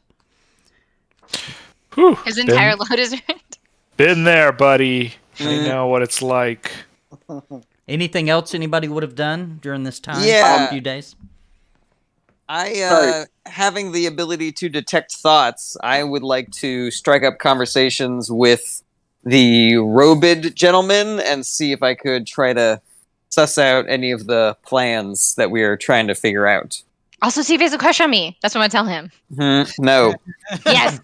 So you're gonna try to figure out what kind of thing would you be digging for? So what's like we're trying to figure out like what the rogue people are doing, right? Where they're going and what was the other one? And Probably what what their they're plan, doing. what their plan is. Or Right. What's the purpose of the treasure? Okay, so you do find out that Waterdeep apparently is the end of the line for the guards. So all the You hired mean guards people, like us, Like or you, the yeah. rogue people? yeah. So the end of the trip for you is that it seems to be some sort of final destination for the cult as well, and that's about all that he's willing to partake with. Okay, so I was detecting thoughts though, also. Yeah, That's all he was willing to think about. Good point. So you did okay. So you didn't get much from it, but you did get that. Apparently, there's some warehouse. That's what he keeps thinking about. Is he's got to get He's got to get this stuff to a warehouse in Waterdeep.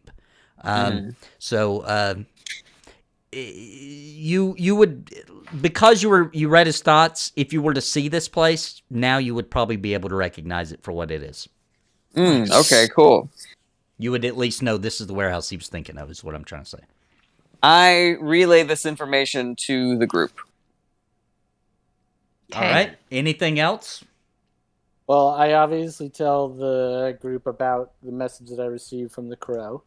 And I also have spent a little bit of time with Green Emza, subtly trying to, convince her not to let go of her green shade.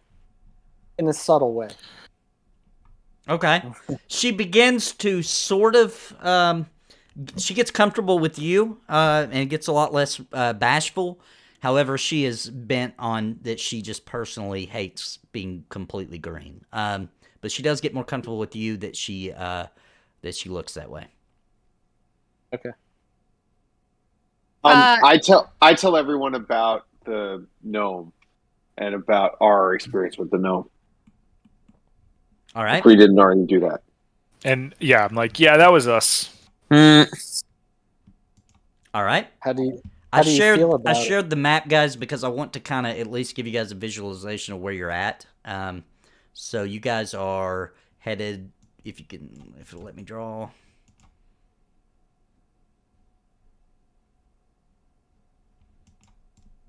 It won't let me draw on this map. Crap. Well, that sucks. See it?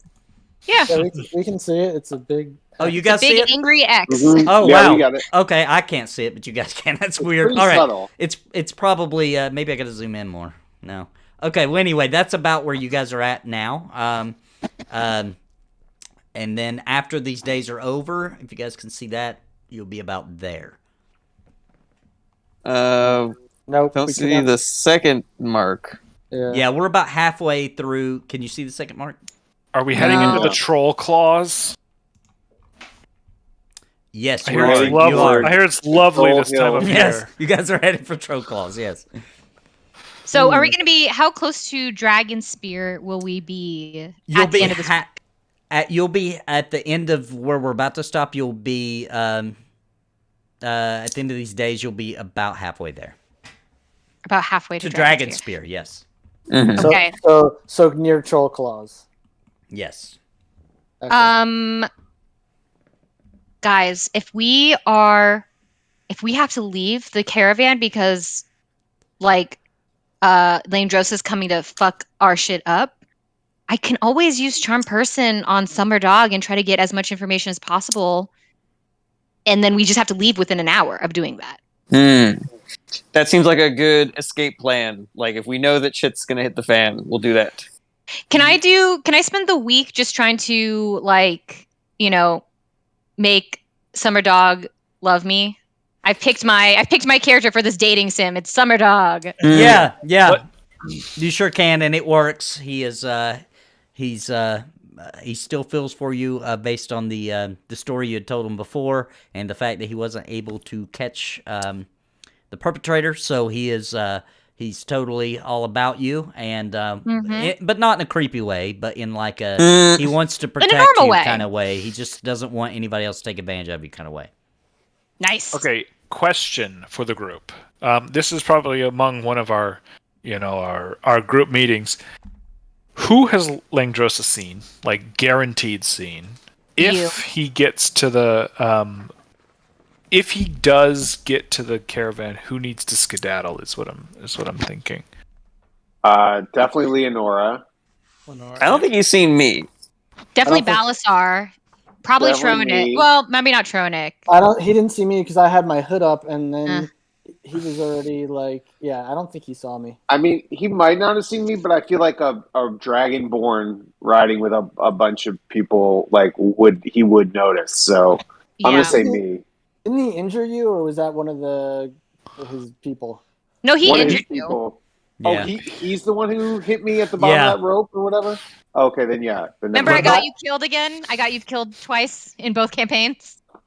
Yeah, he killed you. Yeah, he like one-shotted you at one point. Yeah. So yeah, that's right. Lenora's a guaranteed. Balasar's a guaranteed. Okay. I'm probably a guaranteed, but I think he just saw me running away.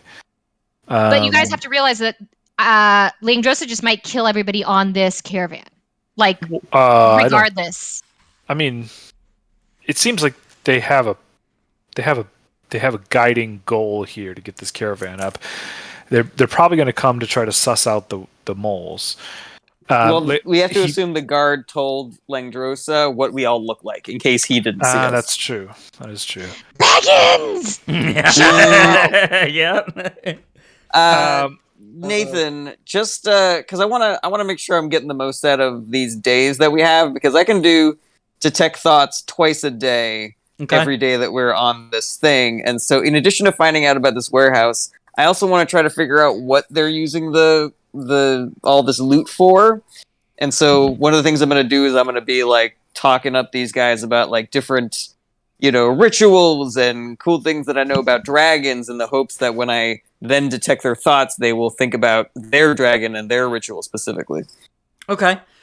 So it works to a degree. You do learn some things that are confusing to you. There's a flying castle you've seen. There's also lots of imagery of dragons. One specifically with 5 heads. And also the warehouse. There's a lot of that. It seems like that is a very big deal. A lot of the people are thinking of that warehouse. That's just the ultimate goal, as far as, or at least the immediate goal.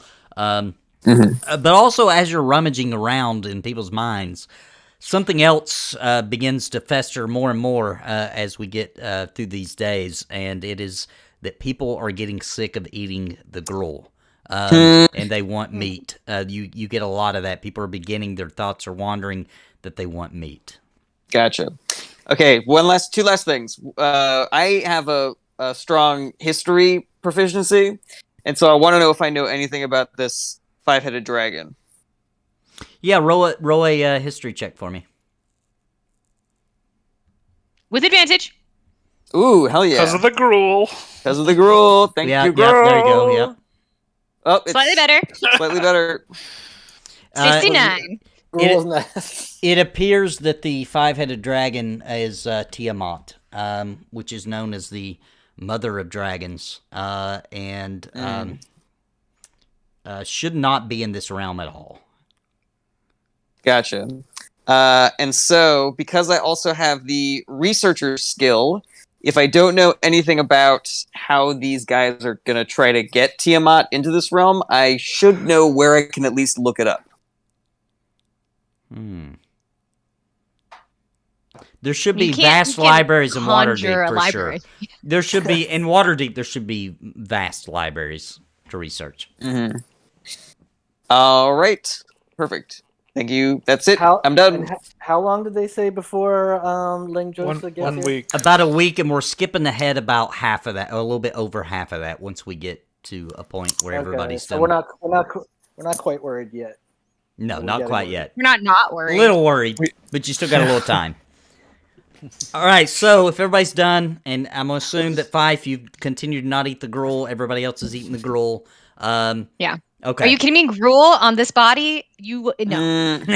So, a few days have passed. Those things that we discussed happened, and the next morning, when you guys awaken, there is a party of guards, and they're fussing and complaining.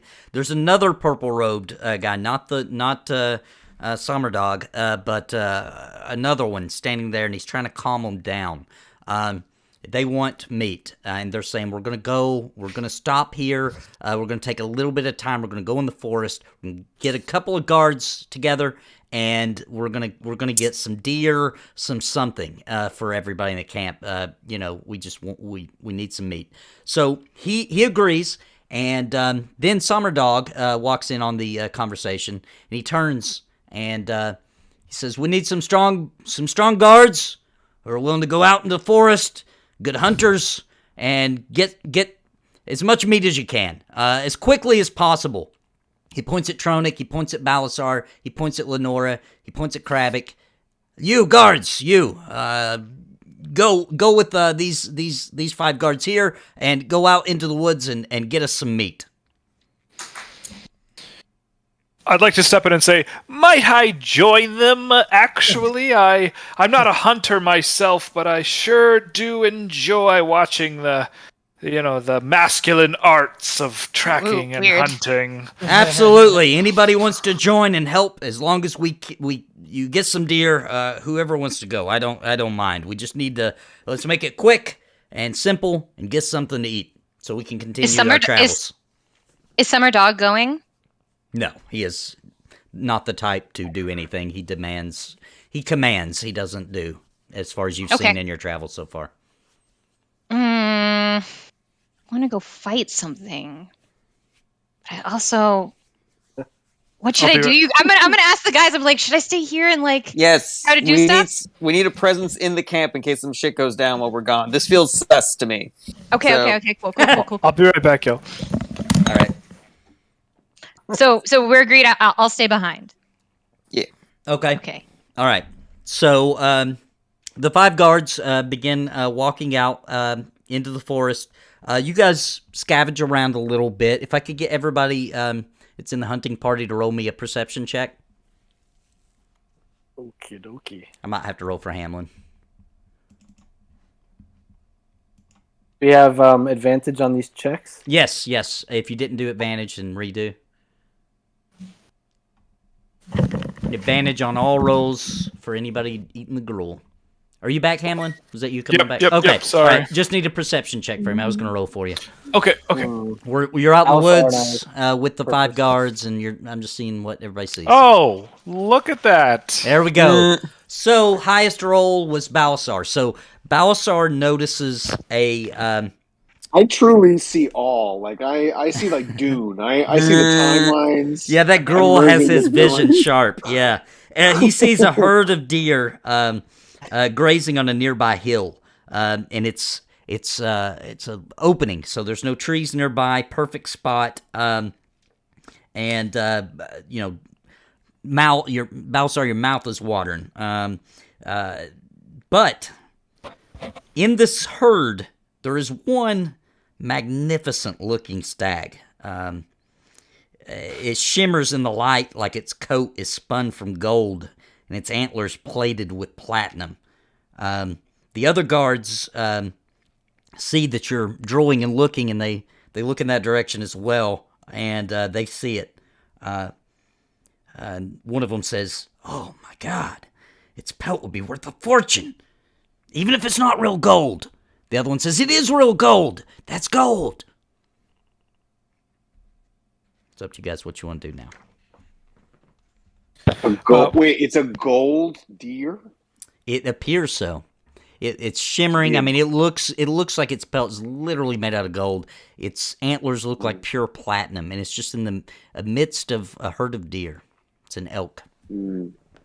Okay, so we all see these deer. Now and everyone everything. sees. Yep. Okay, so I'm pointing at everyone and sort of pointing to bows. Everything in quiet, so we can take it out, or we can, I will say to the group, including the the guards that aren't us. I'm like actually directed towards them. I'll be like, I am a wealthy gem merchant, and I shall pay in very nice gems to whatever man brings me that pelt. We try to figure out what this is. Can I do perception or something to try to figure out if I can see this? Because this is like a what seems like a magical deer. Yeah, correct? Or it's just small? roll Arcana for me. Arcana, you got it.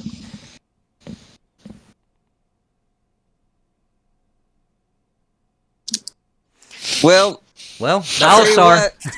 Balasar. I can tell you what it's not. You I have have- advantage. I have a 17 from my Oh, true. my divination. Well, I wouldn't Jared, waste it you on have an this. advantage. Yeah. Balasar What are you totally got doing? it. Balasar. Oh, yeah, okay. and always roll advantage. Yeah. But Balasar noticed it, so you do recognize there is something off here. There is some magical enchantment or something going on with it. As you notice this, another one of the guards says, "We shouldn't kill it. It's obviously some kind of blessed creature. We'll bring a curse down on the caravan." I say, I think this one speaks true. This stag is enchanted, and his brood with him. Perhaps we should find another brood and not bring down the wrath of the gods upon our little hunting party. Look at it and be sure. Gold it is. I would like to cast Identify on this guy because I want more specific than he's just a magical deer. Okay. How does identify? What's the exact? Check. If it is a magic item or some other magic imbued object, you learn its properties and how to use them, whether it requires attunement to use, how many charges it has, if any. I think it's only for objects, Jarrett, Mm. not creatures. Oh, Yeah, all right. true. Well, never True. mind then. And you have to touch it. Well, I can use my bat to do that. Oh. True. Bat touch. I mean, do we, just out of curiosity, do we actually have the general, or do we believe that this pelt actually would be worth lots of money? Oh yeah. It Okay. literally looks like gold. Well, in this case, Even if there wasn't anything magical, just this is rare as hell. So it would sell for tons of money, even if it wasn't gold, even if it wasn't platinum.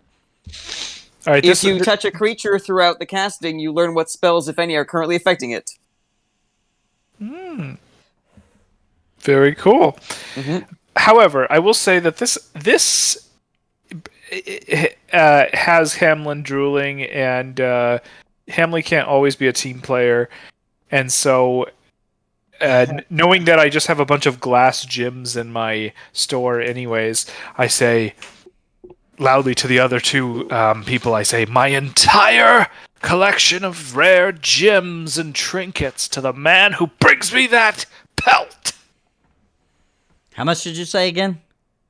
My entire store. One of the guards' eyes peek, and he says, "Come on, men, let's do it. two of the guards are hesitant even with that offer, and the other three begin creeping out, trying to get a closer shot at the deer. It's pretty far away at this point, so they're creeping out, beginning to lead the forest to get out into the open to try to line up a shot. I use my bat to cast Identify. All right. Let me see how to So best I bring do Baddock this. back from my pocket dimension. Maybe and, you should cast True Strike on it too. Who was the one who said that the thing about the curse? Was One that of the just It was guards. one guards. of the two guards that is now hesitant and not pursuing. Yeah, I've decided that my character is very superstitious, and I am starting to get really freaked out that he might be right, and so. Honestly, the only character flaw I have is that my character's curious, so I cannot, live with myself and not figure out what this is. Well, after Jared casts his Identify, I'm going to try to stop these two. All right, now I'm going to play through the bat scenario real quick. So the bat touches the swoops out, touches the stag or the elk, and here's the information you gather from it before I say what happens at that point. Okay. It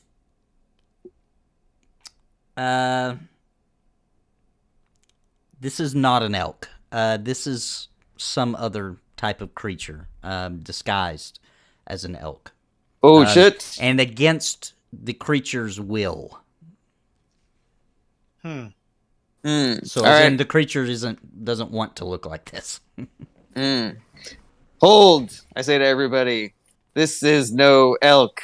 'Tis some evil. Probably. And now I cast True Strike on it as well. Okay. I don't want to metagame. You cast True Strike at the elk? Mm-hmm. What's the range on that? Because he's really far away. Yeah, 30 feet. Yeah, definitely. Elk's way too far away. Using my bat. The bat can cast for you? Yeah. Are you serious? Yeah. I can read you okay. the thing if you like. Okay, all right. I know, no, it's fine. What is true? True Strike makes it easier to hit a target. Yeah, And I know its defenses. Okay, so I'll consider that done.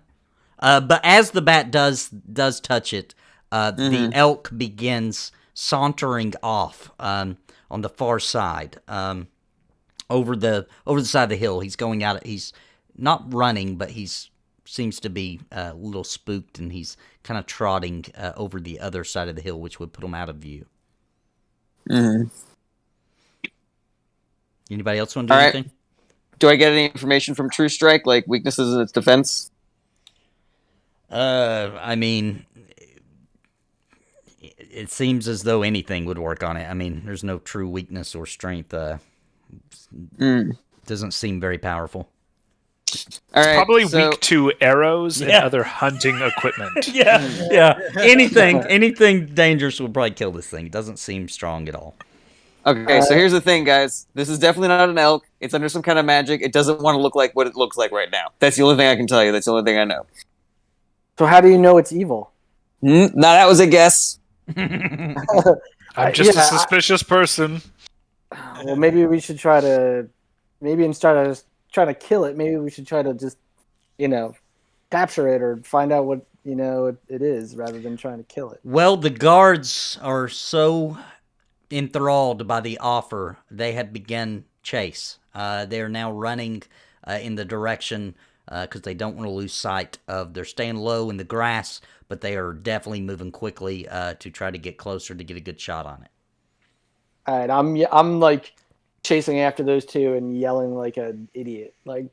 All right. As you do that, the herd of deer scramble and they run and go over the other side of the hill. The guards turn. What did you do that for? Did you not hear what he just said? It's cursed. I don't care if it's cursed or not. It's worth it's worth more gold than we could ever make. I don't really had a golden fleece. Is this guy like? What's the size of this guy? He's talking back to me because he's about to get a smack. He's just a normal human. 6'2". Okay, well, so he's about. I'm not that tall. I'm about same height, but probably a little more intimidating. More bulker. Beefier. Yeah, you're beefier. Yeah. I go. Sorry, did you just say something? I'll throw a little intimidation at him. All right, yeah. Back the fuck- Roll back an the fuck intimidate. up. Roll an intimidate for me. With advantage, right? Yes. He is somehow, even with your side, he is standing bravely. Your voice cracks actually. Yeah, your voice cracks a little bit. Yeah. It was probably me running out and going first. That probably didn't necessarily intimidate. Wait, as a half orc, you're only about 5.5 feet tall.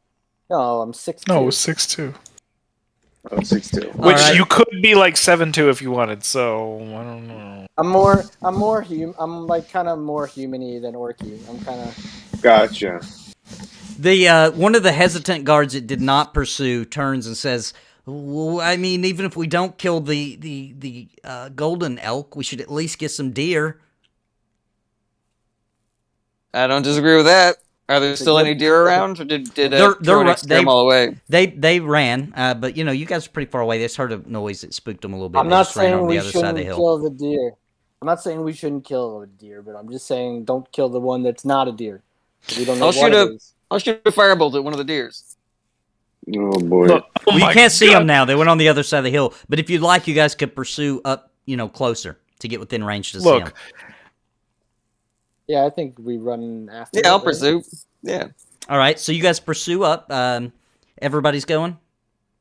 I'm letting them run ahead. Okay. I'm gonna hang back a little Okay, bit. Tronic I'm stays like- in the back. About how far back are you from the rest of the group, roughly? I'm about like 20 to 30 feet from the rest of the Okay. group, just kind of watching the back a little bit. Howard went out, so I'm on my phone now. But Oh, you know what? Ooh. How far are they? The deer went on the other side of the hill, probably about 100 yards away. Okay, so I'm gonna follow with everyone, and then if I'm able to, when we get in, if I'm able to get within, hang on one sec. If within, oh,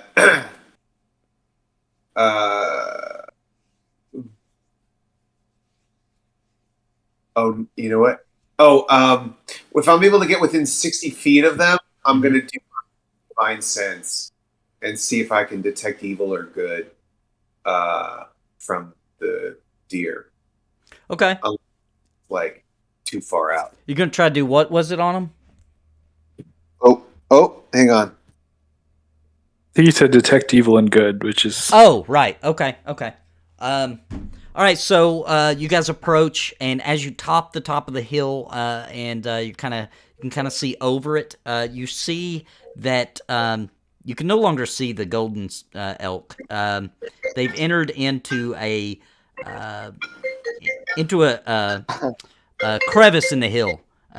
There's vines covering the front, and there's a couple of deer still on the outside, kind of looking around.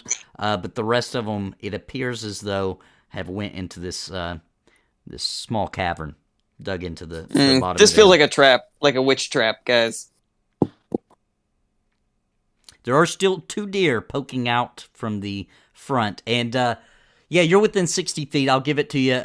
So you do not detect any evil. No evil and no good? You do. Yeah, you detect a little good. Yeah, it seems good, not bad. Well, good. Detect good. just Okay. as good as a peaceful little deer walking through the forest I can can be. detect. I can detect anywhere, anything like any celestial fiend or undead, and I can detect any place or object that has been consecrated or desecrated, as with the Hallow Stone. Yeah. You don't detect any of that. All right, we're just casting every spell we have on this deer. All right. I'll cast a firebolt on a deer. While we're at it, I actually want to put a mage hand in one of the deer's butthole, if that's okay. I'm just kidding. I will not do That's my that. move. That's copyrighted. All right, so you're gonna cast fireball at one of them. Well, actually, fireball will probably hit both of them. It'll hit both of them? Firebolt. Oh, firebolt. I'm sorry. Okay, so I'm just gonna give it to you. You're within 60 feet. You cast a firebolt. Slightly roasts one of the deer. It falls down. The other deer turns and runs into the cavern. I got us a deer, guys. Thank God we can just leave with this one deer and not investigate at all. Somebody go get that deer. I'm staying here. One of the guards volunteers. I'll go get it. Maybe I could shoot another one or two in the cave and drag it out. Got a lot of people in the caravan. All right, I say I'll come with you. Okay. So Balasar's going. I follow behind the two of them by about 15 to 20 feet. I'm keeping an eye on Balasar, though. Okay. Same. As you guys know, this deer died right at the entrance to the cavern. So as you approach to grab the deer by its legs, take two of you to carry it back. It's a pretty large deer, but as you come up to the entrance, you can see it's not a very big. It's not a very big. Is Lenora with us? Yes. Yeah. Yep. Okay. It's not a very big cavern. Very quiet, Matthew. And you can see inside, and you can see the deer all just kind of huddled in there. But you don't see the golden one at this time. You guys just want to get that deer. The other guards, I mean, they're all huddled in there. He wants to start shooting. If you guys want to do that, that's cool. I'm gonna stay right here. All right. I caution, saying we should take this deer and this deer alone. I saw something. I sensed something, and as Torm the True guides, you're, there's stuff out there we don't know about. All right. So should you think the other guards were right? You think it's some kind of curse happening? I think, I had I rolled that check, and I'm like, okay, there's something here. So I think we should find other deer. I think that there's something in this glade that this is no deer, and we bring misfortune upon us if we deal with something like this that we don't understand. I'm just gonna play devil's advocate here and say, but what if that deer was transformed into that, and we could help it? Isn't that part of your thing? Those ethics or whatever you call them. Yeah, I wouldn't even call that devil's advocate. I call that like angel's advocate. You're looking on the bright side of this thing. Yeah, well, I'm playing the other side, which is actually the right side. So you're saying because the creature doesn't want to be in that form, by smiting it, we would... I'm not saying kill it. By leaving it, by just leaving it alone, we are actually dooming it to an existence it doesn't want. Right. This is my character. I'm very pragmatic, so this is me being the pragmatist here. I'm just saying, if it doesn't want to be, if it's cursed, do we not have some sort of obligation, to help it? I'm just saying maybe it does require a little further investigation. Hopefully that deer that we just firebolted wasn't a friend.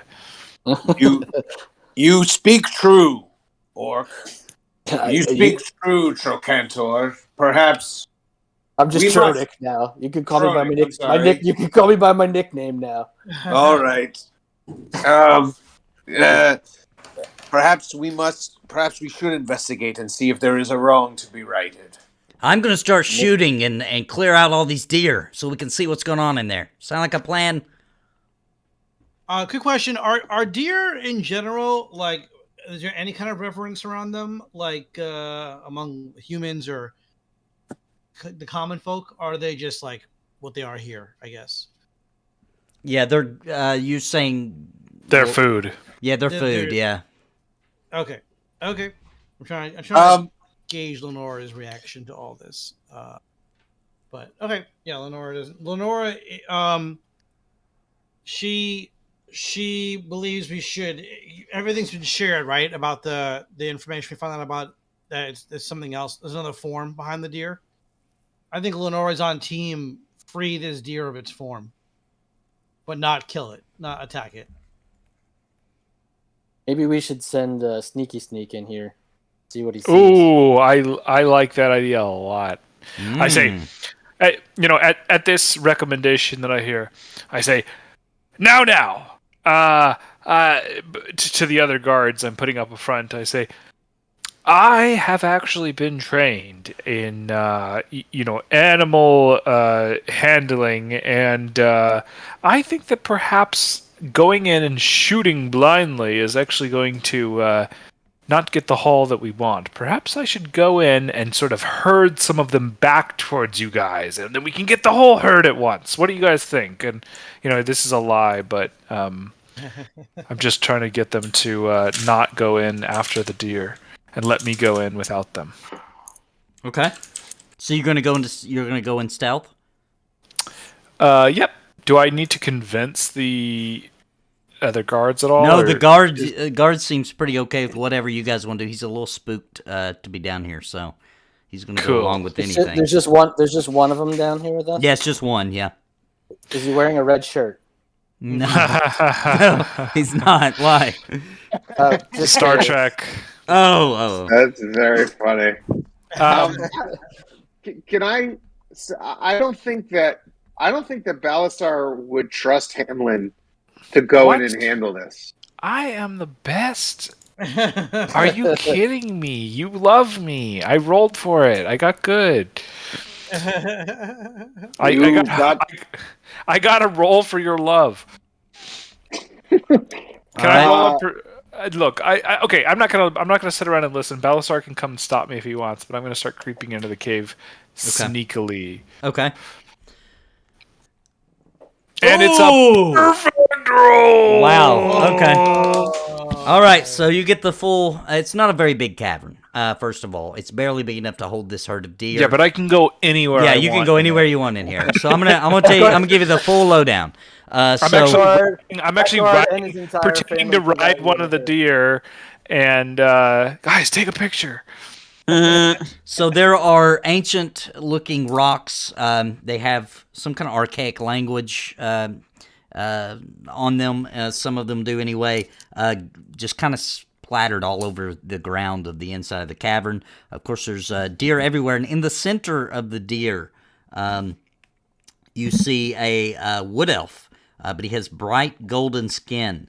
Out of his head is growing antlers, and he's on his knees, and he has his hands over his face. He's speaking in it sounds slightly elvish, but very archaic. Okay. I believe Nobody else saw this. Okay. Wait, But- guys, I hate to ruin the shroud of immersion here, but there's a giant windstorm here, and my furniture is being blown all over the place. So Mine too. My need, like, girlfriend's out there Oh wow! running around gathering the trash cans. Yeah, well, at least my wife's like, go do it. So I need like a Okay. yeah, like a 2-minute AFK. Go take care of it. We'll catch you up. Okay. Well, shoot. Now I feel bad because my girlfriend's out there. Well, you should collecting do- trash cans by herself. We and can take a break. We can take a break. We can actually switch over to 5 and let you guys go take care of that. I live in an apartment. I have no outdoor furniture. Same here. And also, I would have made Jarrett do it. I'm a gamer and I just don't care about outdoor furniture, so I don't have any. Fuck the furniture. All right. So what are yeah. you up to, Fife, during all this? Anything you want to do? Flirting. I don't know. What is what is the vibe of, like, who's still left at camp? Mostly I'm guessing the merchants and Summer Dog. Anybody else? Yeah, sure. You're hanging out at camp, and it's very relaxed because everybody's just talking about they're excited about the prospect of getting some meat to eat and having something besides that gruel. And Back, by the way. okay, Sorry. perfect. So we're waiting. We're at 5. We're catching on what she's been up to because Hamlin is also taking care of the same situation. You also have now met another guard, a dwarf, a female dwarf named Tajit. She's very angry. She's complaining about that the gruel and that this should be done daily, and she's just quick to anger, and she's just pretty upset about it. Another one that is gathered there is a female elf merchant who's got a wagon full of exotic wood from the jungle of Cholt, and she's been talking about that, and that she's willing to use some of her exquisite woods to help make a delicious fire. And she's going on about the wood is for master carpenters and in Waterdeep, that they're going to turn into exquisite furniture. But she's so hungry, she's willing to use some of this expensive wood in order to make a delicious meal and make sure that it's smoked properly. So everyone's kind of losing their mind over like the hunger. Yeah. Like, is the vibe off, or are the vibes matching? Yeah, I tell you what, everybody's just kind of almost to a point of lunacy, of hunger here. Mm-hmm. Okay. Really hope they come back with a deer and don't faff about. I'm gonna play a soothing song to try and bring everybody's temperature down. Okay. So I'm just gonna start singing a song. The song will be a love song. It'll be about it's bad over here, Riggy. Oh, Nathan, I can also hear myself in your thing. It's driving me crazy. Oh, sorry. I'm really bad It's about okay. I slip it up and up and up. All right. I will sing a love song. It will be, I'm gonna obviously not draw too much attention to it, but very shyly look over at Summer Dog, and I will play a song about a young half elf who has felt lost her whole life and has never felt safe to be her true self with anyone until she meets a handsome human man who's big and strong and is able to care for her, and she just wants to be honest and real with someone, and that's what the song's about. So I'm also gonna try to make everybody calm down a little bit, maybe bring the temperature down on the growing insanity. So that's what I'm gonna do. I love it. Roll me a perception, or I'm sorry, a performance. You got it, my dude. Okay. 20 out of 12. So it works. It gets everybody's moods up very well, and it moves Summer Dog so much that he reaches into his robe and he pulls out. You see a glitter in his hand as he kind of tries to sleight of hand hand it over to you. When you get a chance to see it, it is a very exquisite piece of jewelry with a. I don't know if you would be able to recognize, but it is a very large diamond inside it. And then he leans close and says, I probably could never provide what you need, but this should at least help you in life. This is worth many riches, should get you through any hard times. I would forsake all the riches just to be by your side. Ooh, really putting it out there. He blushes and turns his head, and then he turns back to you and he says, "When we get to Waterdeep, I'll show you something. I'll show you something very special that could change your life."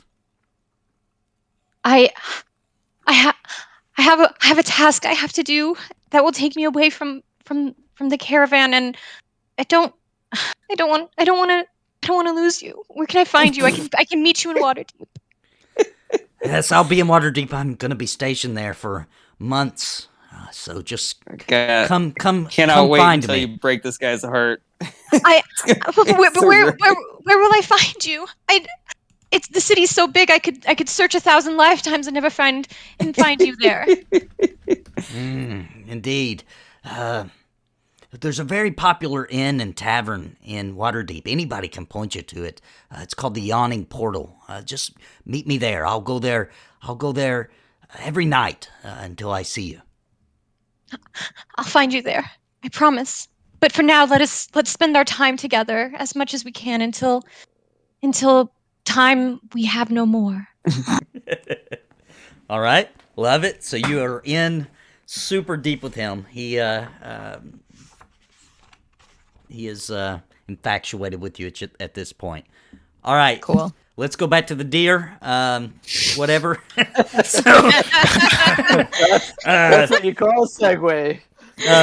So you discovered that there's an elf with antler. Yeah, so I'm in there. I think is anyone else aware, or is this me only acting on this information at this time? Yeah, it would be hard for them to see because of he's surrounded by the deer, almost as if they're trying to protect him. All right, I'm going to trust Krabek as the more logical one of the group. You know, us high intellects, and I'm going to relay the information back to him with a message, what I see. And with a side note of don't let the big muscleheads rush in yet. I'm going to try to find out more. Can I? Musclehead, I have a question.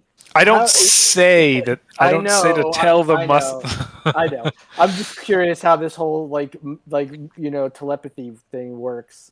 Literally, if you have the message cantrip, you can put a perfectly silent message in someone's brain, and then they can have one response to it. And it's a free cantrip. You can do as many times. I do have it. I'm an arcane trickster now. Ah, okay. Yeah, we both have it. They're sending text messages behind our backs. Got it. Can I roll an arcana on this new information that I have? Like, do I know anything about this kind of curse? Sure, roll for it. Let's see. 22.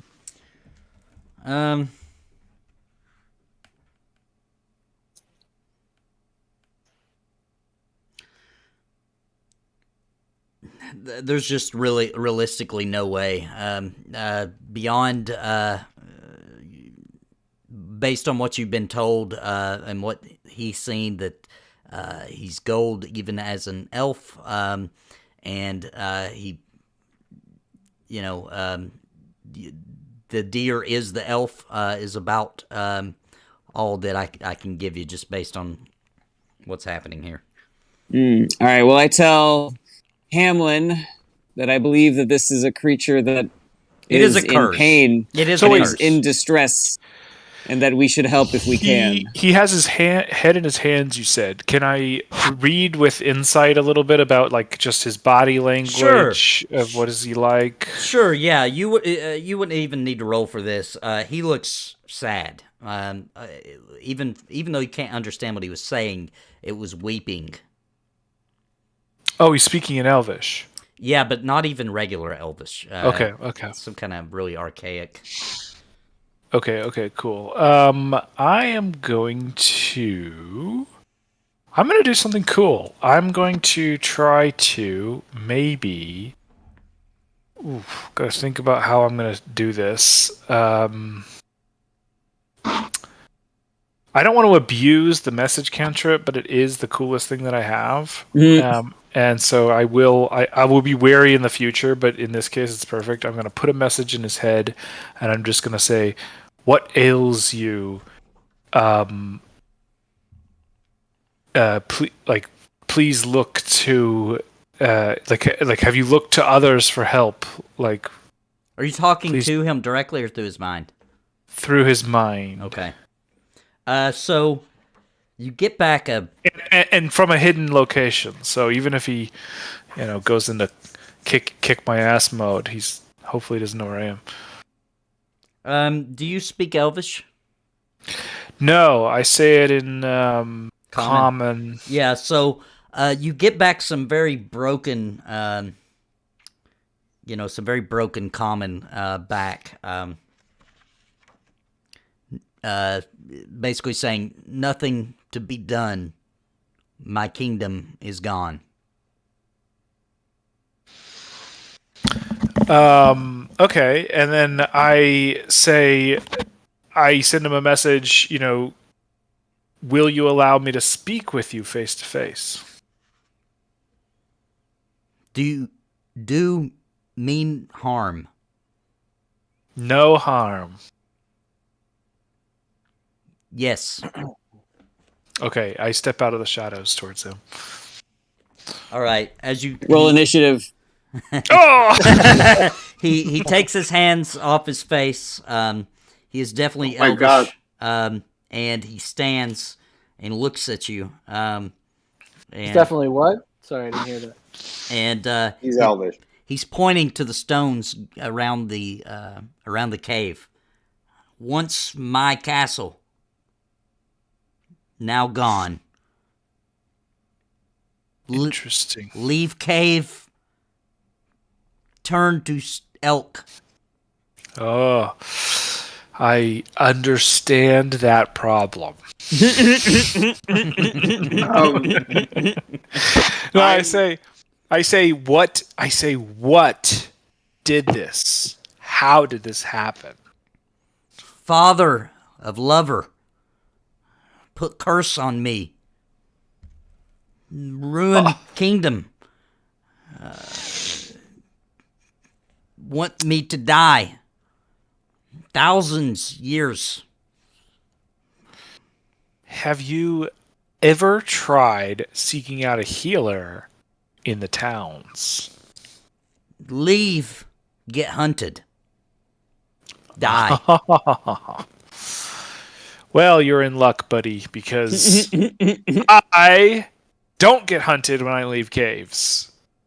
And I'm just the kind of guy who would help a stranger out. I've got some. Are you friends with these deers, by the way? Sorry, I should slow down because he only speaks broken in common. But just pretend that I'm saying it in clear dialect. Are these deer your friends? They help protect, hide me, so can eat and drink. Mm-hmm. My people want to eat and drink too of the deer. But if they're your friends, we will leave them alone, and I will go and talk to them, and we're going to see if we're going to get you out of this jam. Can protect? We can try to help you. Maybe not protect. I don't want to get your hopes up. Balasar is running out of patience, I will say. Okay, sorry guys. I'm just gonna go ahead and speed this up. I'm gonna go talk to my friends. Okay. Well, before you leave, he says Waterdeep can be cured. Waterdeep. We will definitely take you to Waterdeep if that's where you want to go. We're gonna dress you like a horse or something. I'm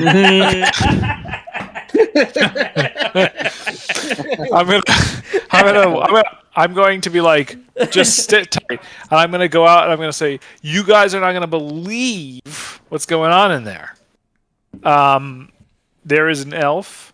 He is cursed by his father-in-law, and he needs to get to Waterdeep. Surprise, big coincidence. I don't know. I mean, he's a magical ancient being who's been here for thousands of years and used to own a kingdom. So maybe we should take him to Waterdeep with us. Yeah, for that, let's help this guy out. See, I told you that we shouldn't kill the deer. I think maybe we should figure out a way to maybe how do I say this without the other guard knowing? Make sure that the guards don't talk about this experience. Okay, so you're going to try to convince this guard who's down here with you? Can we swear everyone to secrecy? Can we be like, listen? Why don't you pay him off? Yeah, I'm just going to say, listen. there's guard duty, and then there's duty to a greater purpose. This is, our like a mission to an ancient soul, and we all need to be respectful and not talk about this when we get back to camp. Can you do that? Or Why will will we- 50 gold? Why Shut will the we fuck keep up. this a secret? Because it's our mission. It's not anyone else's mission. What's he gonna give us? Oh God, you're one of those. Okay. Like I said, let's just pay the guy off. Yeah. Okay. Fine. I'll give you. Does this guy look like he knows anything about fake jewels? Probably not. He's pretty Okay. dumb. Listen, I'm going to give you 17 rupees. If you just shut the hell up about this. Let me Or, and then I pull out my sword. We could do it another way. All right. I get the idea. I still want the rupees. You got him, buddy. And Oh, I probably have some on me. I just give him some glass rubies. All right. Roll deception real quick. No, we'll give it to him yet. I don't give a shit. They're He's got a- glass. He's got a Yeah, but bunch if of you give it glass. to him- If you give it to him, then he could, tell him we'll give it to him when we reach Waterdeep. If he can spill the beans before. then, Okay, then he can half keep the now. Good point. Half now. Half after we realize you didn't say anything. So how many are you giving them here? I'm getting him 6 rubies, and I swear that I'll give him 7 more. All right. He grabs is- it and pockets it. All right. I'll keep my mouth shut. But how are you going to explain some random golden fleeced elk randomly in the Well, caravan? Somebody else is going to You kill see, him. maybe you haven't noticed, but I already have 2 horses. It probably wouldn't raise any suspicion if I had a third. If we maybe draped something. I don't know, guys. Do you guys have any spells like you can obviously. Yeah, turn we things- got illusion spells. Kravik, can you Yeah. please make this guy look like a horse? Can I? I've got minor illusion. Will that do it? No, it's too big for that. Wait, can we see this guy? Shouldn't we verify no. this at all? We're talking outside of the cavern. Yeah. Sure. Yeah, you guys are back outside. He's surrounded by the deer on the inside. Is he gonna be weirded out that we killed one of the deer already? Hey, I'm gonna say, listen, take this deer carcass with you back to camp now, and we'll talk later to the guard, and we're gonna deal with this situation. I want you out of here. Send him on his way. He's gonna need help from the other guards. I think. Nathan said the thing is too heavy for one person, right? Yeah, 2 people. Oh. 2 people could carry him. The guard, you could send the guard. Is that what you're Wasn't there doing? 2 guards? Not down here, but there's more up. You just got to get it up to up. Closer to the top of the hill where the others are. All right. I helped this guy bring the carcass up to the other guards. Yeah, Tronic, All just tell them that we couldn't find any other deer and they all got away. There was a back entrance to the cave or something. Okay. We'll probably need to go. Okay. Good idea. All right. He's smart. So that is done. I say to Hamlin, "Show me this elf." Yeah, can I invite the elf out just to meet everyone and talk? Yeah, how would you do that? What do you want When to he do? comes You want out, he'll turn into a deer. You can stand on the edge. Yeah. Oh, you're right. So I'm going to go into the cave and just say, listen, I have some friends. They don't mean any harm, but they want to come in and talk Well- about how we're going to help you. I want to watch this transformation. I want to see this. Like, They're like, can you go in and out over and over? no, I'll come in a little bit. If And you have one leg in, one leg out. We'll have Just your wiener. Just your wiener. No, really, I ask him if he's okay with people entering his cave. If I know them and they won't do any harm. Yes. Please help. Am I back yet? I sent the guards on the way. Yeah, you're back. Yeah. Okay. All right. We all followed Hamlin in, I guess, right? Yep. All right. You guys Yeah. all see the wood elf there. With the antlers growing out of his head, he has golden skin, and he's looking at all of you with pleading eyes. I speak Elvish. I say in Elvish, don't worry, Ditto. man. We got you. We're gonna take care of this. He We'll nods. protect you. So this guy pissed off his father-in-law. That's what we know. We need to figure out a way that we can travel with him. However, there's a really good chance we're going to need to split from the caravan anyways. So maybe if we wanted to, there might be a good way that we could travel sort of on the outskirts of the caravan from now on or something. I don't know. Well, you're a merchant, so the merchants are traveling not necessarily right up against the caravan anyway. Mm-hmm. Worth mentioning. Most of the merchants they're going with them, but they're a little separate from the guards. And yeah. So I'm brewing a little plan. What if I just tell the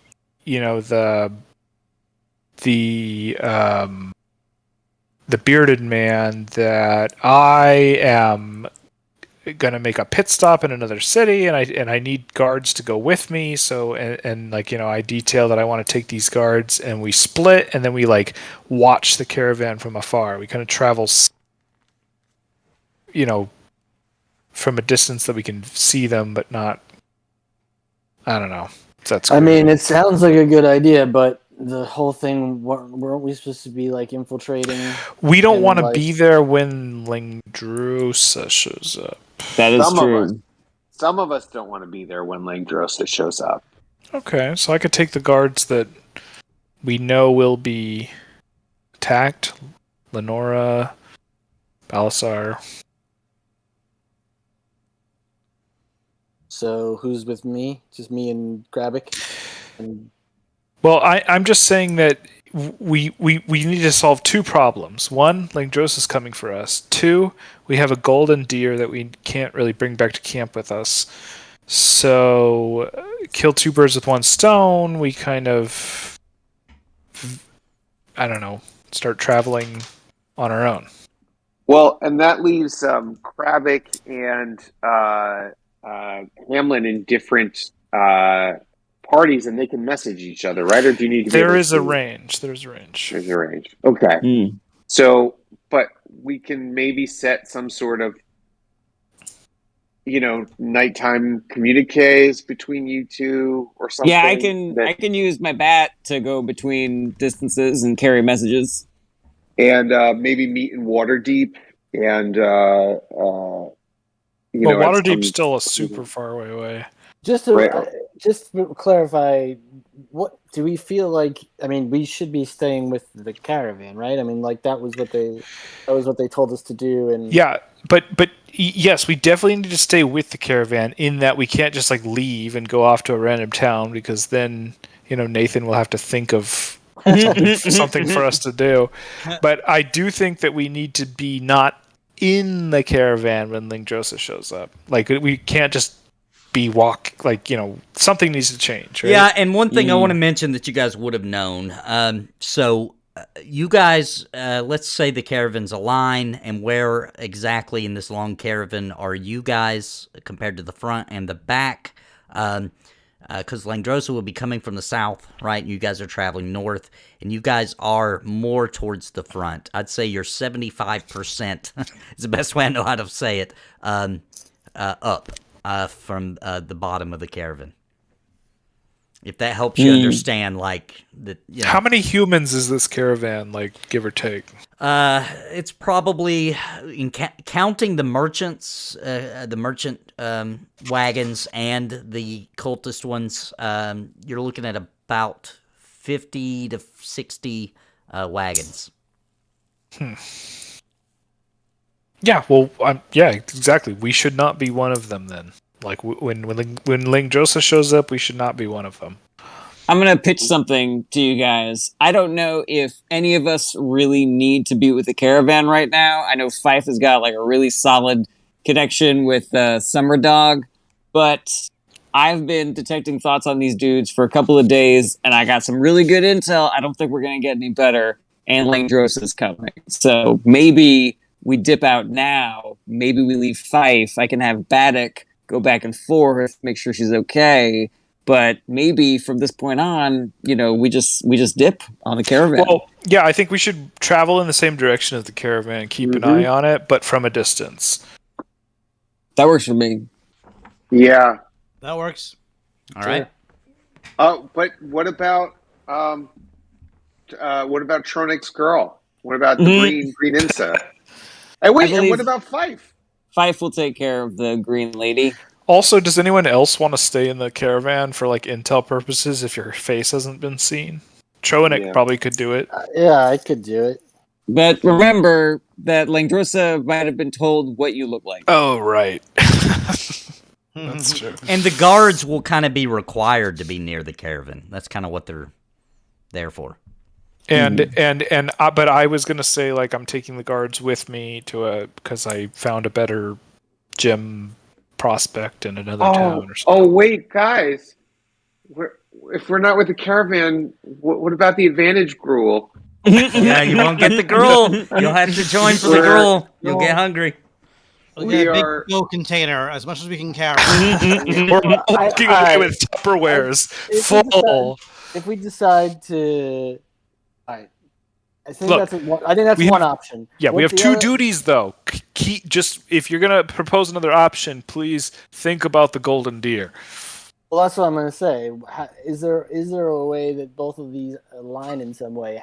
Is there a way for us to describe, disguise the golden deer into something else, or is there a way to, I know we talked about no spells, but is there something else? I mean, I'm just trying to think. Think that it has antlers, right? It has very large antlers that look like platinum as well. Two birds with one stone is we can't be in the caravan when Langdrosa shows up. We can't be in the caravan when we have a golden deer with us. I'm seeing the only option is we can't be in the caravan. But I do think that we can, run messages between the people who stay in the caravan or something. Trail behind. Yeah. Yeah, because we still do need to know, the caravan, the cult is still trying to resurrect Tiamat and let loose evil dragon eggs. So I do think it's kind of important.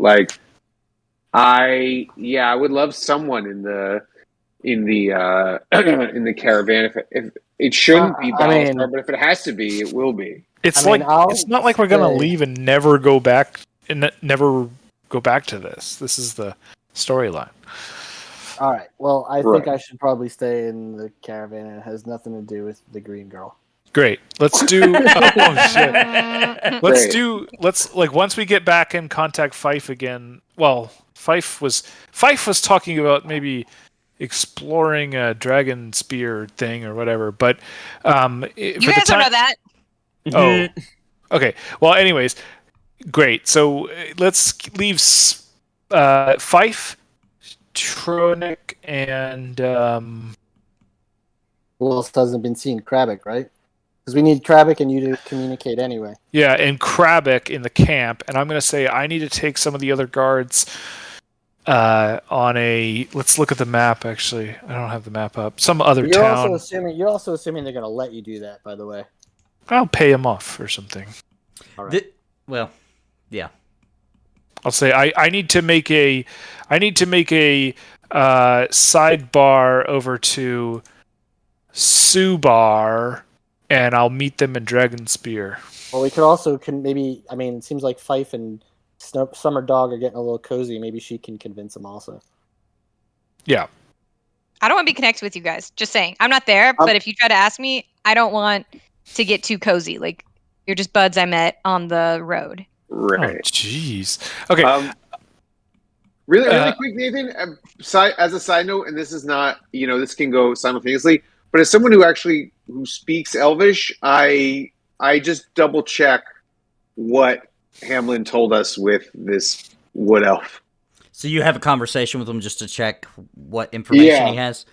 Sure. Mm-hmm. So keep in mind, his Elvish seems really ancient, but you can still understand him much better. So you guys have a conversation in which he lets you know that Basically, he is a elf prince. The stones around him were once a beautiful castle where he ruled. He was cursed by the father of the woman he loved that transformed him into a golden stag whenever he steps outside the walls. He's lived with the curse for so long that his kingdom is forgotten, his castle's fallen to ruin, and he no longer remembers his own name. He remembers that a wizard somewhere can release him from the curse, but wherever he goes, people will try to kill him. Every time he leaves, they try to kill him for his golden coat. He did meet a group of travelers one time that stumbled upon the cavern that did tell him that they believe he could find a cure in Waterdeep, which is where he got that information from. And that's it. That's what he basically tells you. All right. Relay that info, even though it basically checks out. Yep. You know what we should do is just basically paint his fur and rub stuff on his antlers to make him not shiny and just pretend we have a deer friend. But how do we prevent them from killing it? Is that going to work? Well, they're not going to. I mean, there's a difference between a golden and platinum deer and then a just deer friend. Right. So you guys are conversating here in front of him a little bit, discussing things, and he does pick up on words such as food and kill the deer and all this kind of talk. Until he does eventually say, "Can steer deer to you, to group, can eat. No need to eat me, eat deer, all deer." Oh, this guy don't give a fuck. So we weren't talking about eating you, but that is so good to know. We're just worried about other people trying to eat you. Let's say, I think we should just execute the plan as we kind of outlined it. And can anyone correct me if I'm wrong, but as far as I understand it, is everyone okay with the three, other than the three people we outlined, just kind of taking this deer and trying to say we need to move in another location and move side, Well, while you guys were talking, the guards been kind of just sitting back there. Whoa! We sent the guards on their way. We thought we were coming back.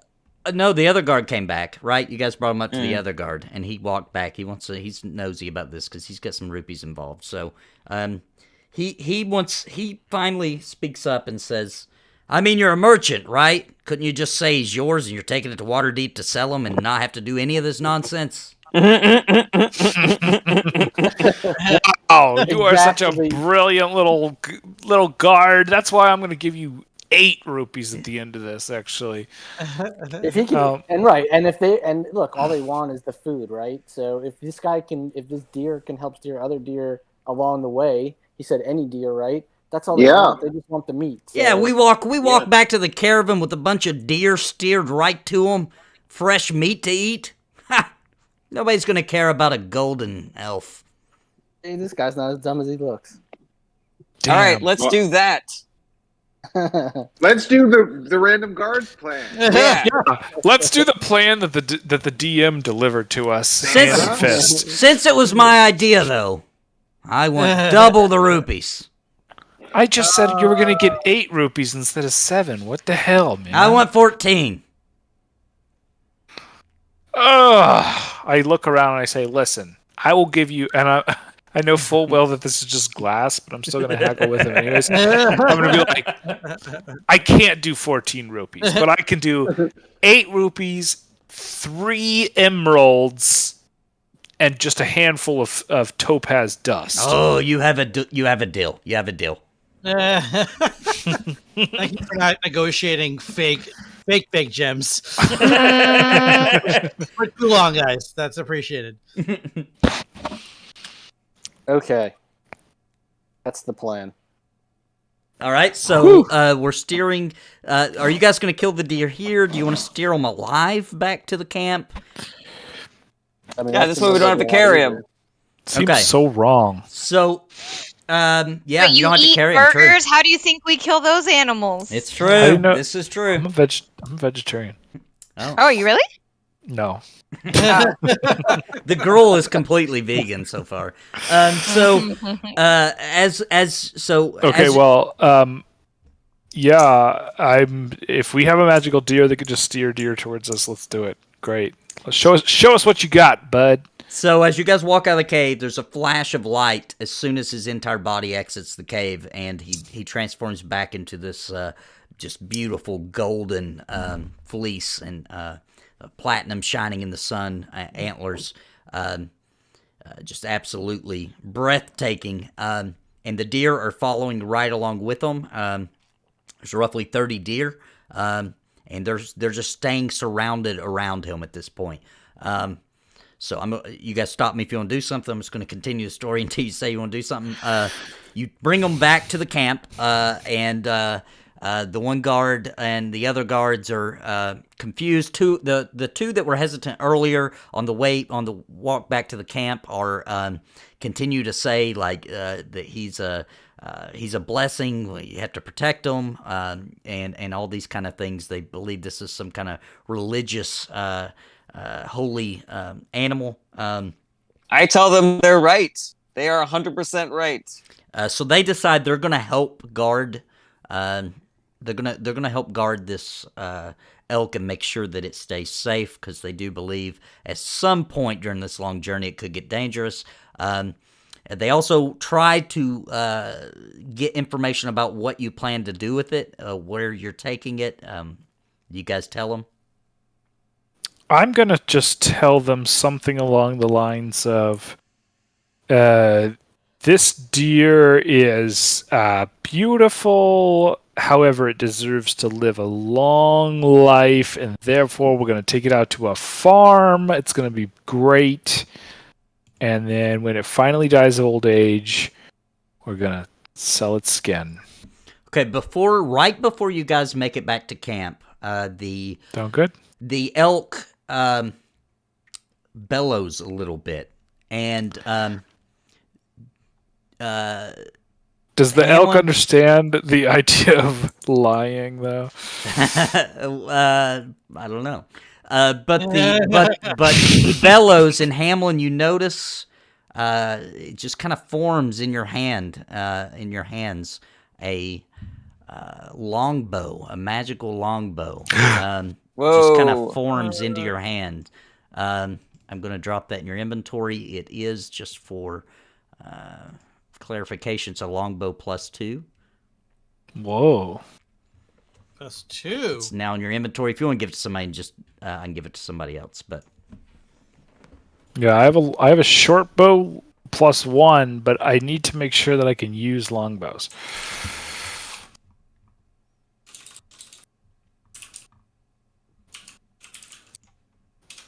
Okay. Well, while you're figuring that out. Yeah, so you guys make it back to the camp, and there's a lot of stairs, mainly because there's just a herd of deer walking towards the camp. Bunch of guards. Everybody's kind of freaked out. They're kind of like moving out of the way as you walk them straight into the camp, and everybody's whispering, and some people are scared. They seem to be astonished by what is happening, as if you've done some very astonishing act here with the deers just walking with you, and then with the golden elk in the middle. Yeah. So I guess I have to speak up because this is my deer now.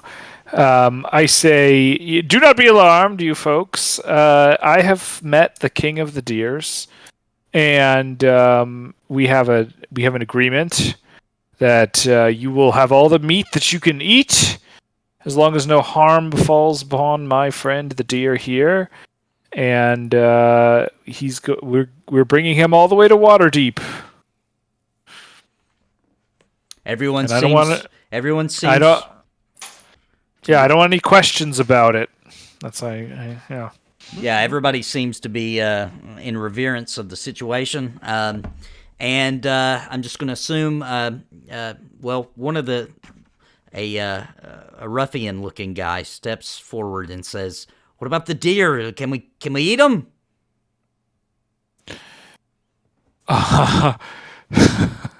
This is the weirdest thing. But I say, yes, you may kill 1 deer per day. I don't know why I give them that limitation. Is But that going to be enough to feed them all? I mean, a little bit of meat, sure. They can split it up. Everybody get a tiny bit of meat. 40 days, they're going to get 1 deer for... Yeah. Choose wisely which meal you want your deer meat with. All right, so now the merchant is traveling with 39-ish deer.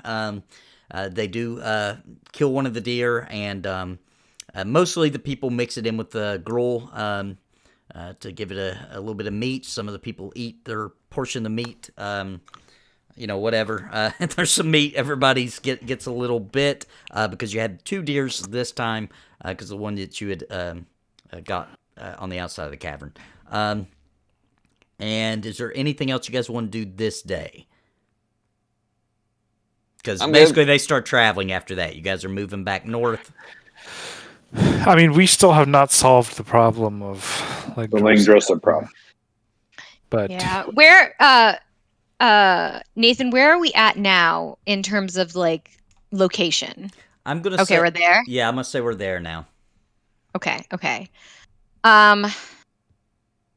Damn. You guys, I don't think this is I'm just going to say we should end the day because everybody used all those spells and stuff. Mm-hmm. They were all cantrips, but yeah, we should probably end the day either way because we're sleeping. I assume we're sleeping like every day of the trip, right? Yeah, at night. All right, so we'll end this day if everybody's in agreement. Nothing really happens beyond that. Am I making any headway? With with Green Emza? Horny Bard, say no. Yeah, you're in good with Emza. Not quite as in as Fife is with Sommerdog, but I got proposed to. I have a ring. Yeah, not quite that good, but yeah, she's definitely she's fallen for you, and she's opened up to you, especially at night. She tells you stories of her childhood, etc., and mainly it seems as though she wants to talk about her life before she was green, and about how good life used to be, and that's pretty much about it. And as she begins to open up to you, you begin to get more insight into her that you see she's not lying. This is exactly what she's doing, and she is a part of the Harpers, just not as involved as you guys have become. Got it. We're not quite spooning yet. There's been a few nights that it's been a little cold, and yeah. Yeah. Okay. Nathan, quick question. Based on how soon Langdros is going to be here, do we know where the caravan will be when he meets up with us? Yeah, you guys, let's just assume you guys have looked at maps from different guards and merchants and stuff, and you guys would probably be at Dragonspear about the time he arrived, at the pace that... Every day they're getting quicker, right? They're trying to get there faster. So roughly Dragonspear, you guys he would probably meet up with you. Gotcha.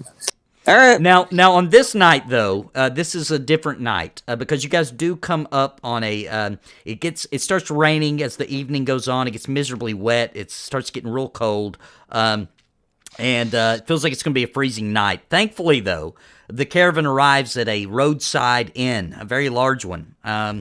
As everybody starts entering, some of the guards and things are staying out with the caravans to stay watch.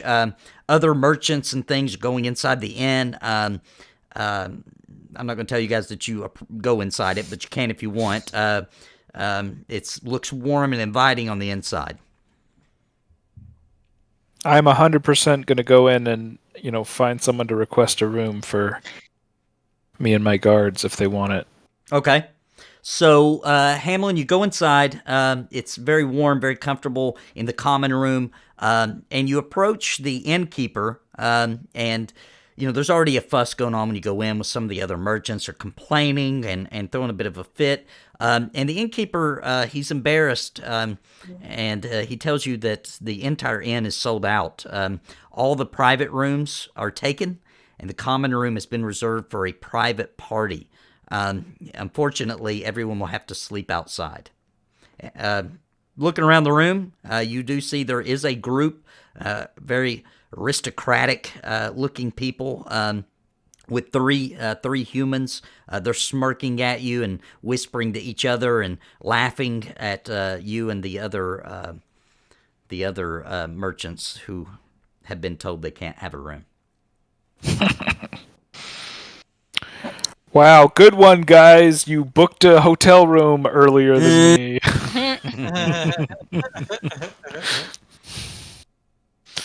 Okay, well, we've been sleeping on the road up until now, but Can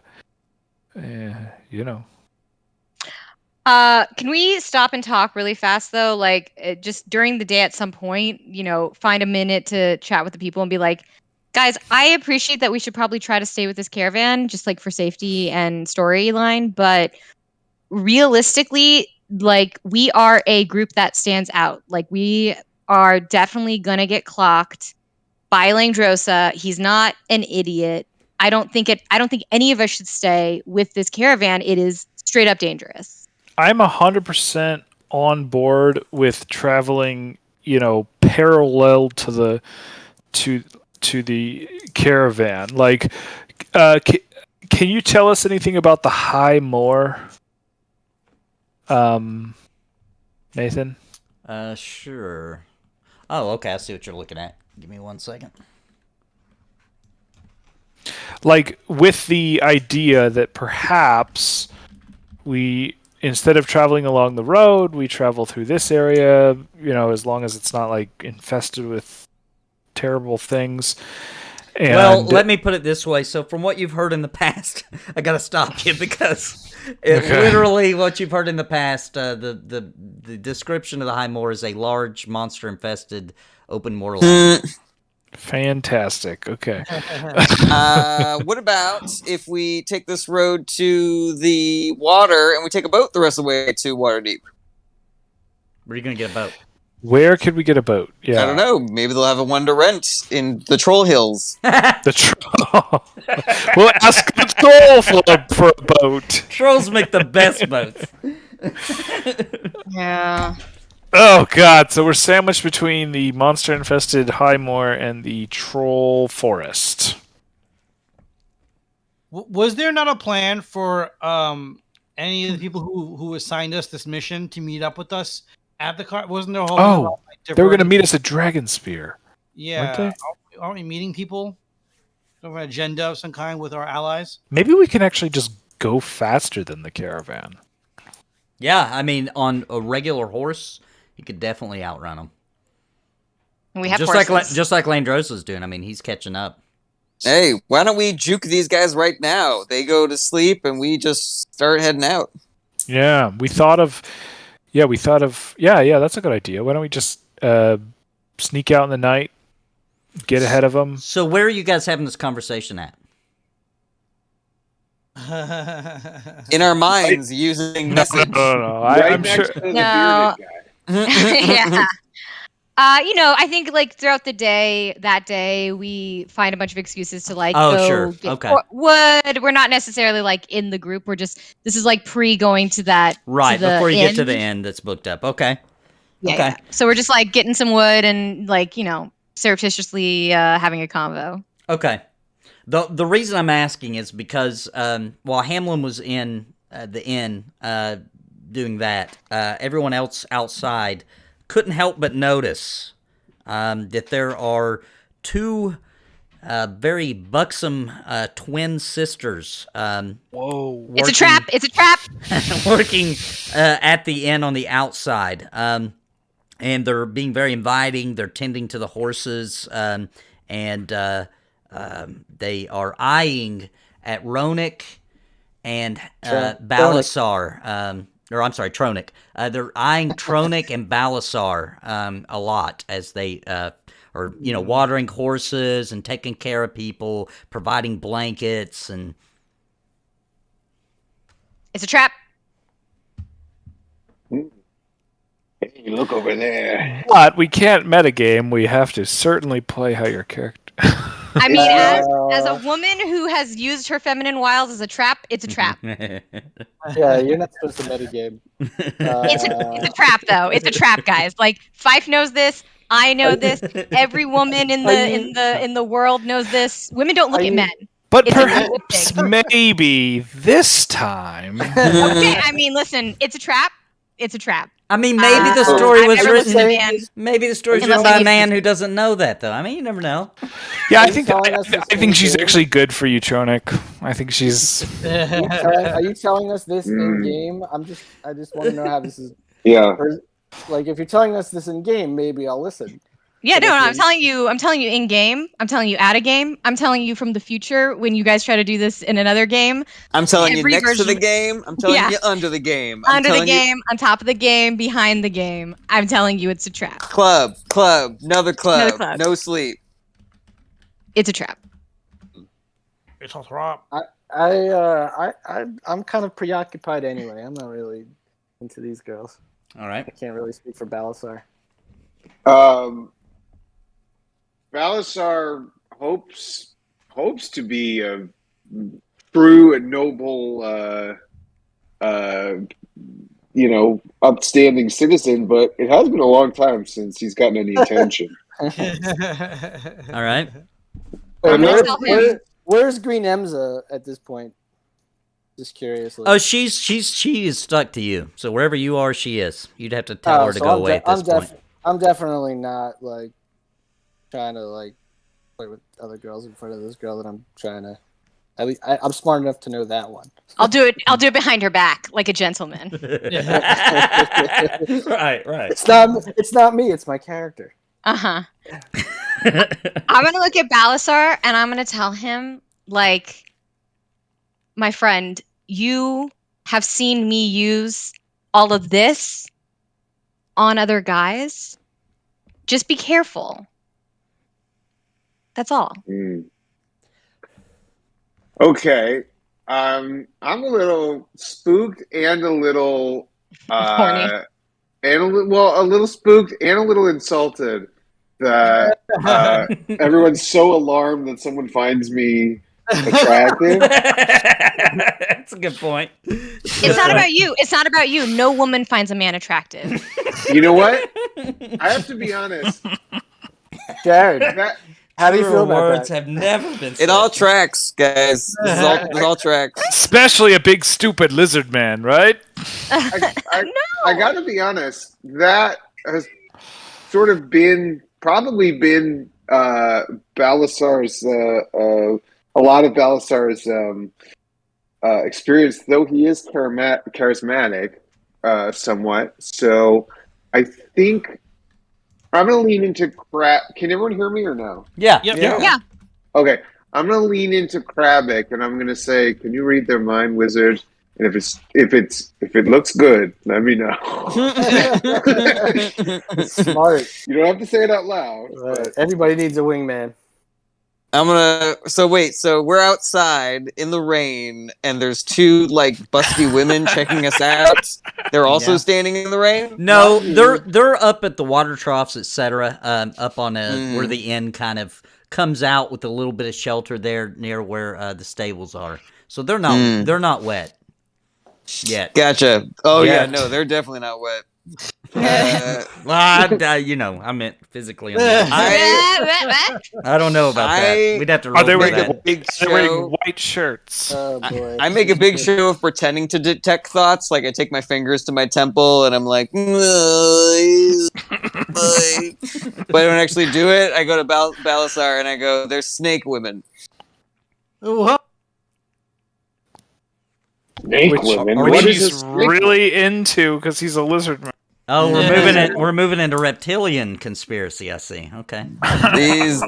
These women don't have vaginas; they have pythons. They poison your genitals so that your dick comes off and fucks you in your own butt. Okay. It's the worst. It's the worst curse that I've ever heard of in all of my years of learning. You're gonna have to start putting a disclaimer before these.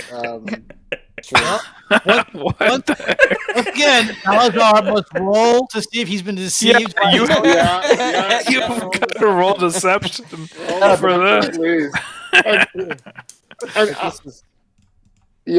have to roll deception for this. You are deceiving your teammate. Are All right. you Well, not? I'm going to use my 17 from my divination roll. Don't you have to roll those new every day, though? To be fair. I haven't used. No, but you have to roll it new every single day, even if you don't use it. But you have been eating the gruel, so you do get. You do get advantage. Yes. So you can roll 4 dice and pick the best 2. Okay, really quick. We're gonna let him have advantage. We're gonna let him have advantage on convincing me that this woman I don't think has it a works. dick to make my dick go to my own butt. Is that really advantage in that? Yeah. None of these are good enough to do Here's that. the best. Here's Yeah. the That's best. Jared clearly the best use. Jared rolled 4 times. Clearly the best use of pulling out all of the stops Jared rolled for 4 this times roll. and could not get above a 10. So Yeah, why I don't you just roll deception, my friend? I'm going to roll deception, Now this better be a 1. and that is my first roll. And here's my second. Oh jeez. You know, if you just hit the. There we go. Ah! Daddy got a 17. I don't think you should give him that one, Nathan. Yeah. So we can't really force another player to think a certain way. It's really up to the player. We can't roll on how players think. We can only roll on what NPCs. But we can ask a player to not metagame and consider if a 17 would have convinced you. I mean, a 17 after 9. Yeah. Basically, if you add up all those numbers before then, maybe you get a little 17. Here's what you're asking me to decide. If So- on the 8th time he tells me that someone can pull my dick off and put it into my So- own butt. Sorry to interrupt, I'm but gonna- while Balsar was obviously getting flustered, and the 2 women have left the tending to horses and to the other merchants and travelers, and they've approached Balasar, one on each side, and they're rubbing his arms, his big muscular dragonborn arms, and they're whispering in his ear, and one is slips in a lick behind his neck, and they're inviting him to a room they have already reserved inside the inn. Oh. Oh my. Oh god, the paladin. Oh, no. I love it. Yeah, I think honestly, I do think, to be truthful, as a paladin, I think I would be a little put off by this. Okay. I do think I would be like, oh well, hello. This is quite forceful, quite forward. You are beautiful. Shall we not have a drink first? Sure, let's spend the evening together. What's your name? I am Balasar. One of the women. Mighty but noble. One of the women, she's pulling her blouse down a bit to show you a little bit, and introduces herself as Arietta. The others introduces as Zelina. They're identical twins, and they're beckoning. They're walking ahead and beckoning you into the common room for drinks. Are you going to be okay having sisters in a room together do sex things to you? It's a little weird, I gotta say. Yeah. Use my I don't message know. cantrip to remind Balasar that I have used detect thoughts on these women and that they have snakes for vaginas that will curse his dick to fly off and have sex with his own butt. Double penetration. All right. Sounds like a lie to me. It is my wits returned to me, And I say, I would love to, my ladies, but I have more pressing matters. I'm mad about it, but I'm like, I have more pressing matters, like sleeping in the rain tonight out here. sleeping in the rain. So you notice they look disappointed, and you notice that there is a really well dressed noble hanging out the door, and he opens the door for him, and he makes a comment to you, Balasar, about that you're a low-bred, disgusting creature, not worthy of them, and they go inside with him. Fuck you! Whoa. He's a pimp. I'm gonna go over to Balasar and I'm gonna say, That's probably what he is, actually. yeah, he probably is a pimp. Yeah. I'm gonna go over to Balasar. I'm gonna say, you deserve a lady, just one lady who thinks you're really, really great and who isn't weird about sex and who wants to romance you and treat you like you are interesting and talk to you and get to know Yeah. you. And who has a vagina instead of a snake that will put a curse on your dick that will make your dick fly off and fuck your own butt. Nathan, I saw all that, right? I saw what he said to Balasar. Sure, you sure did. Everybody's seen it Okay. except for, well, even Hamlin would have heard the nobleman say it. Might be hard for him to tell who he's talking to because he was in the inn, but he would have seen and heard a little bit of the at least what the nobleman said. All right, I go in and I look for the nobleman. Okay, as you walk in, once again, Hamlin's up there with the innkeeper, and there's a few merchants, and they're all gathered up around the innkeeper arguing with them about there's got to be some kind of room.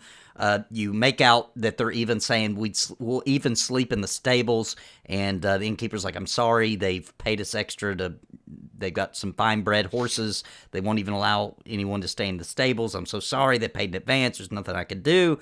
And you do notice that the noble is one of three who are standing there now with the two twins. And they're all gathered around, and they're sneering and pointing at the merchants and the people outside, and making very degrading comments and very snooty. Wait, the twins too, or just the nobles? No, the twins are just standing there. They're not partaking. They're just looking so around. It's him and two other guys. Yes. Like, can I size them up? Like, what do they all look like? Roll an insight for me. Also, do they have sidearms?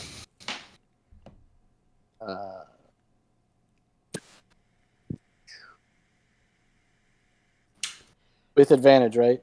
Yes. Oops. That Love girl advantage. Love that girl. Oh, great! I've been rolling like doubles. Oh my god. Oh. Yeah, You guys. you can't tell. They look like noblemen. They talk a big talk. That's about all you can tell. And they're Well, I would wearing like to, they're wearing very size- baggy, fancy clothes. It's very hard to tell if they're Size Muslim wise, or not. though, are they like my size? Are they smaller than? Oh, they're me? smaller Like, than you. Yeah, they're more Okay. like 5'6", 5'9". all right. Well, I roll up. I walk up to him, the noble guy, and I said, "Hey, I think you owe my friend an apology." I'm using intimidation. You're talking to the one that made the comment, right, about the low breed thing? Yeah. Do I need to roll intimidation? Sure, yeah, if that's what you're trying to do. There we It go. works. So his eyes grow wide. Listen, peasant. I'm not trying to cause any trouble, but we're trying to have a private party here, and you and your big group of bunch of nobodies come storming in, and you want a room, and you're crying, and just go on down the road. Come on, I don't want any trouble. What'd you call me? Excuse me. I called you what you are, a peasant. Oh man, this guy's really. I'm trying so hard, but it's not working. I grabbed the guy by the scruff of his, like the collar of his shirt. Okay. And I'm like, I said you owe my friend an apology. His other two friends come up behind you, and you feel something sharp in your back. I'd back off if I were you. Oh, is anyone else watching this from You're in the our room. group? I'm sure you would have looked with all this. Sure. I feel like also, to be fair, we probably as a group would have followed. Like, Yeah, it's not I'll give you wild that. to think that I'll give you that. Rowan You seen Tronic Tronic storm is- in. Yeah, absolutely. Unless By anybody now objects and by doesn't they- want. By now they know me. I'm well I'm enough. gonna let Tronic complete this interaction however he wants, but I'm definitely gonna get in a position go time position, ready to go, hand on my rapier. Yeah, so you find it's easy to find a dark corner of the inn because everybody's attention has now turned completely to this situation, the common room. The innkeeper is putting down the parchment he was holding, and he's walking around the desk towards the event with his hand over his head in frustration. So there's a. Do I feel something in my back? It's obviously sharp and pointy. Do I know what it is? It feels like a Do I have dagger. time? Feels like a dagger. I let go of the other guy's shirt. I said, "My mistake, an old friend." I kind of back off, and then I start to walk away. And then, when I start to walk away? What are they doing? At first, when you put them down, they're like, "All right, that's fine, no trouble here." But then, as you start to walk away, you hear one of them mutter I under didn't their. really walk away, by the way. I just Oh, kind of took okay. one step. Okay, well, when you step back, you hear one of them mutter under their breath something about mud-spattered clothing. He did it. I don't really. Yeah, that doesn't mean much to me. But I still don't like a dagger in my back. So the one that only one of them had a dagger in my back, or two of them? Well, they were both behind you, but you only felt one dagger in your back. All right, the one who had the dagger in my back, I take a swing at. All right, hang on, let me get them out. Like with your fist, or Hey, you with guys, your- I just want to point out it is 10:30, so maybe Good point. we should save the fight until Yeah, next week. It's a decent stopping point. Yeah, we can start a fight next week. Yeah, so pretend that didn't happen, and I back off, and I'm like, Tronic makes a fist with his hand. No. Yeah, the rule is if you said you punched a guy before you end the session, we got to punch. you Yeah, have to punch the guy. I'm saying where the episode ends is Okay. I clench my fist. So Sure. We leave it on a cliff. Yeah. We leave it on a cliff. He's committed to the punch, but it doesn't happen tonight. Personally, Hamlin is mortified by the muddy shirt comment. He tried so hard to keep mud off of his shirt, so... All right. Balasar briefly got down on himself and was like, "Oh, he's right."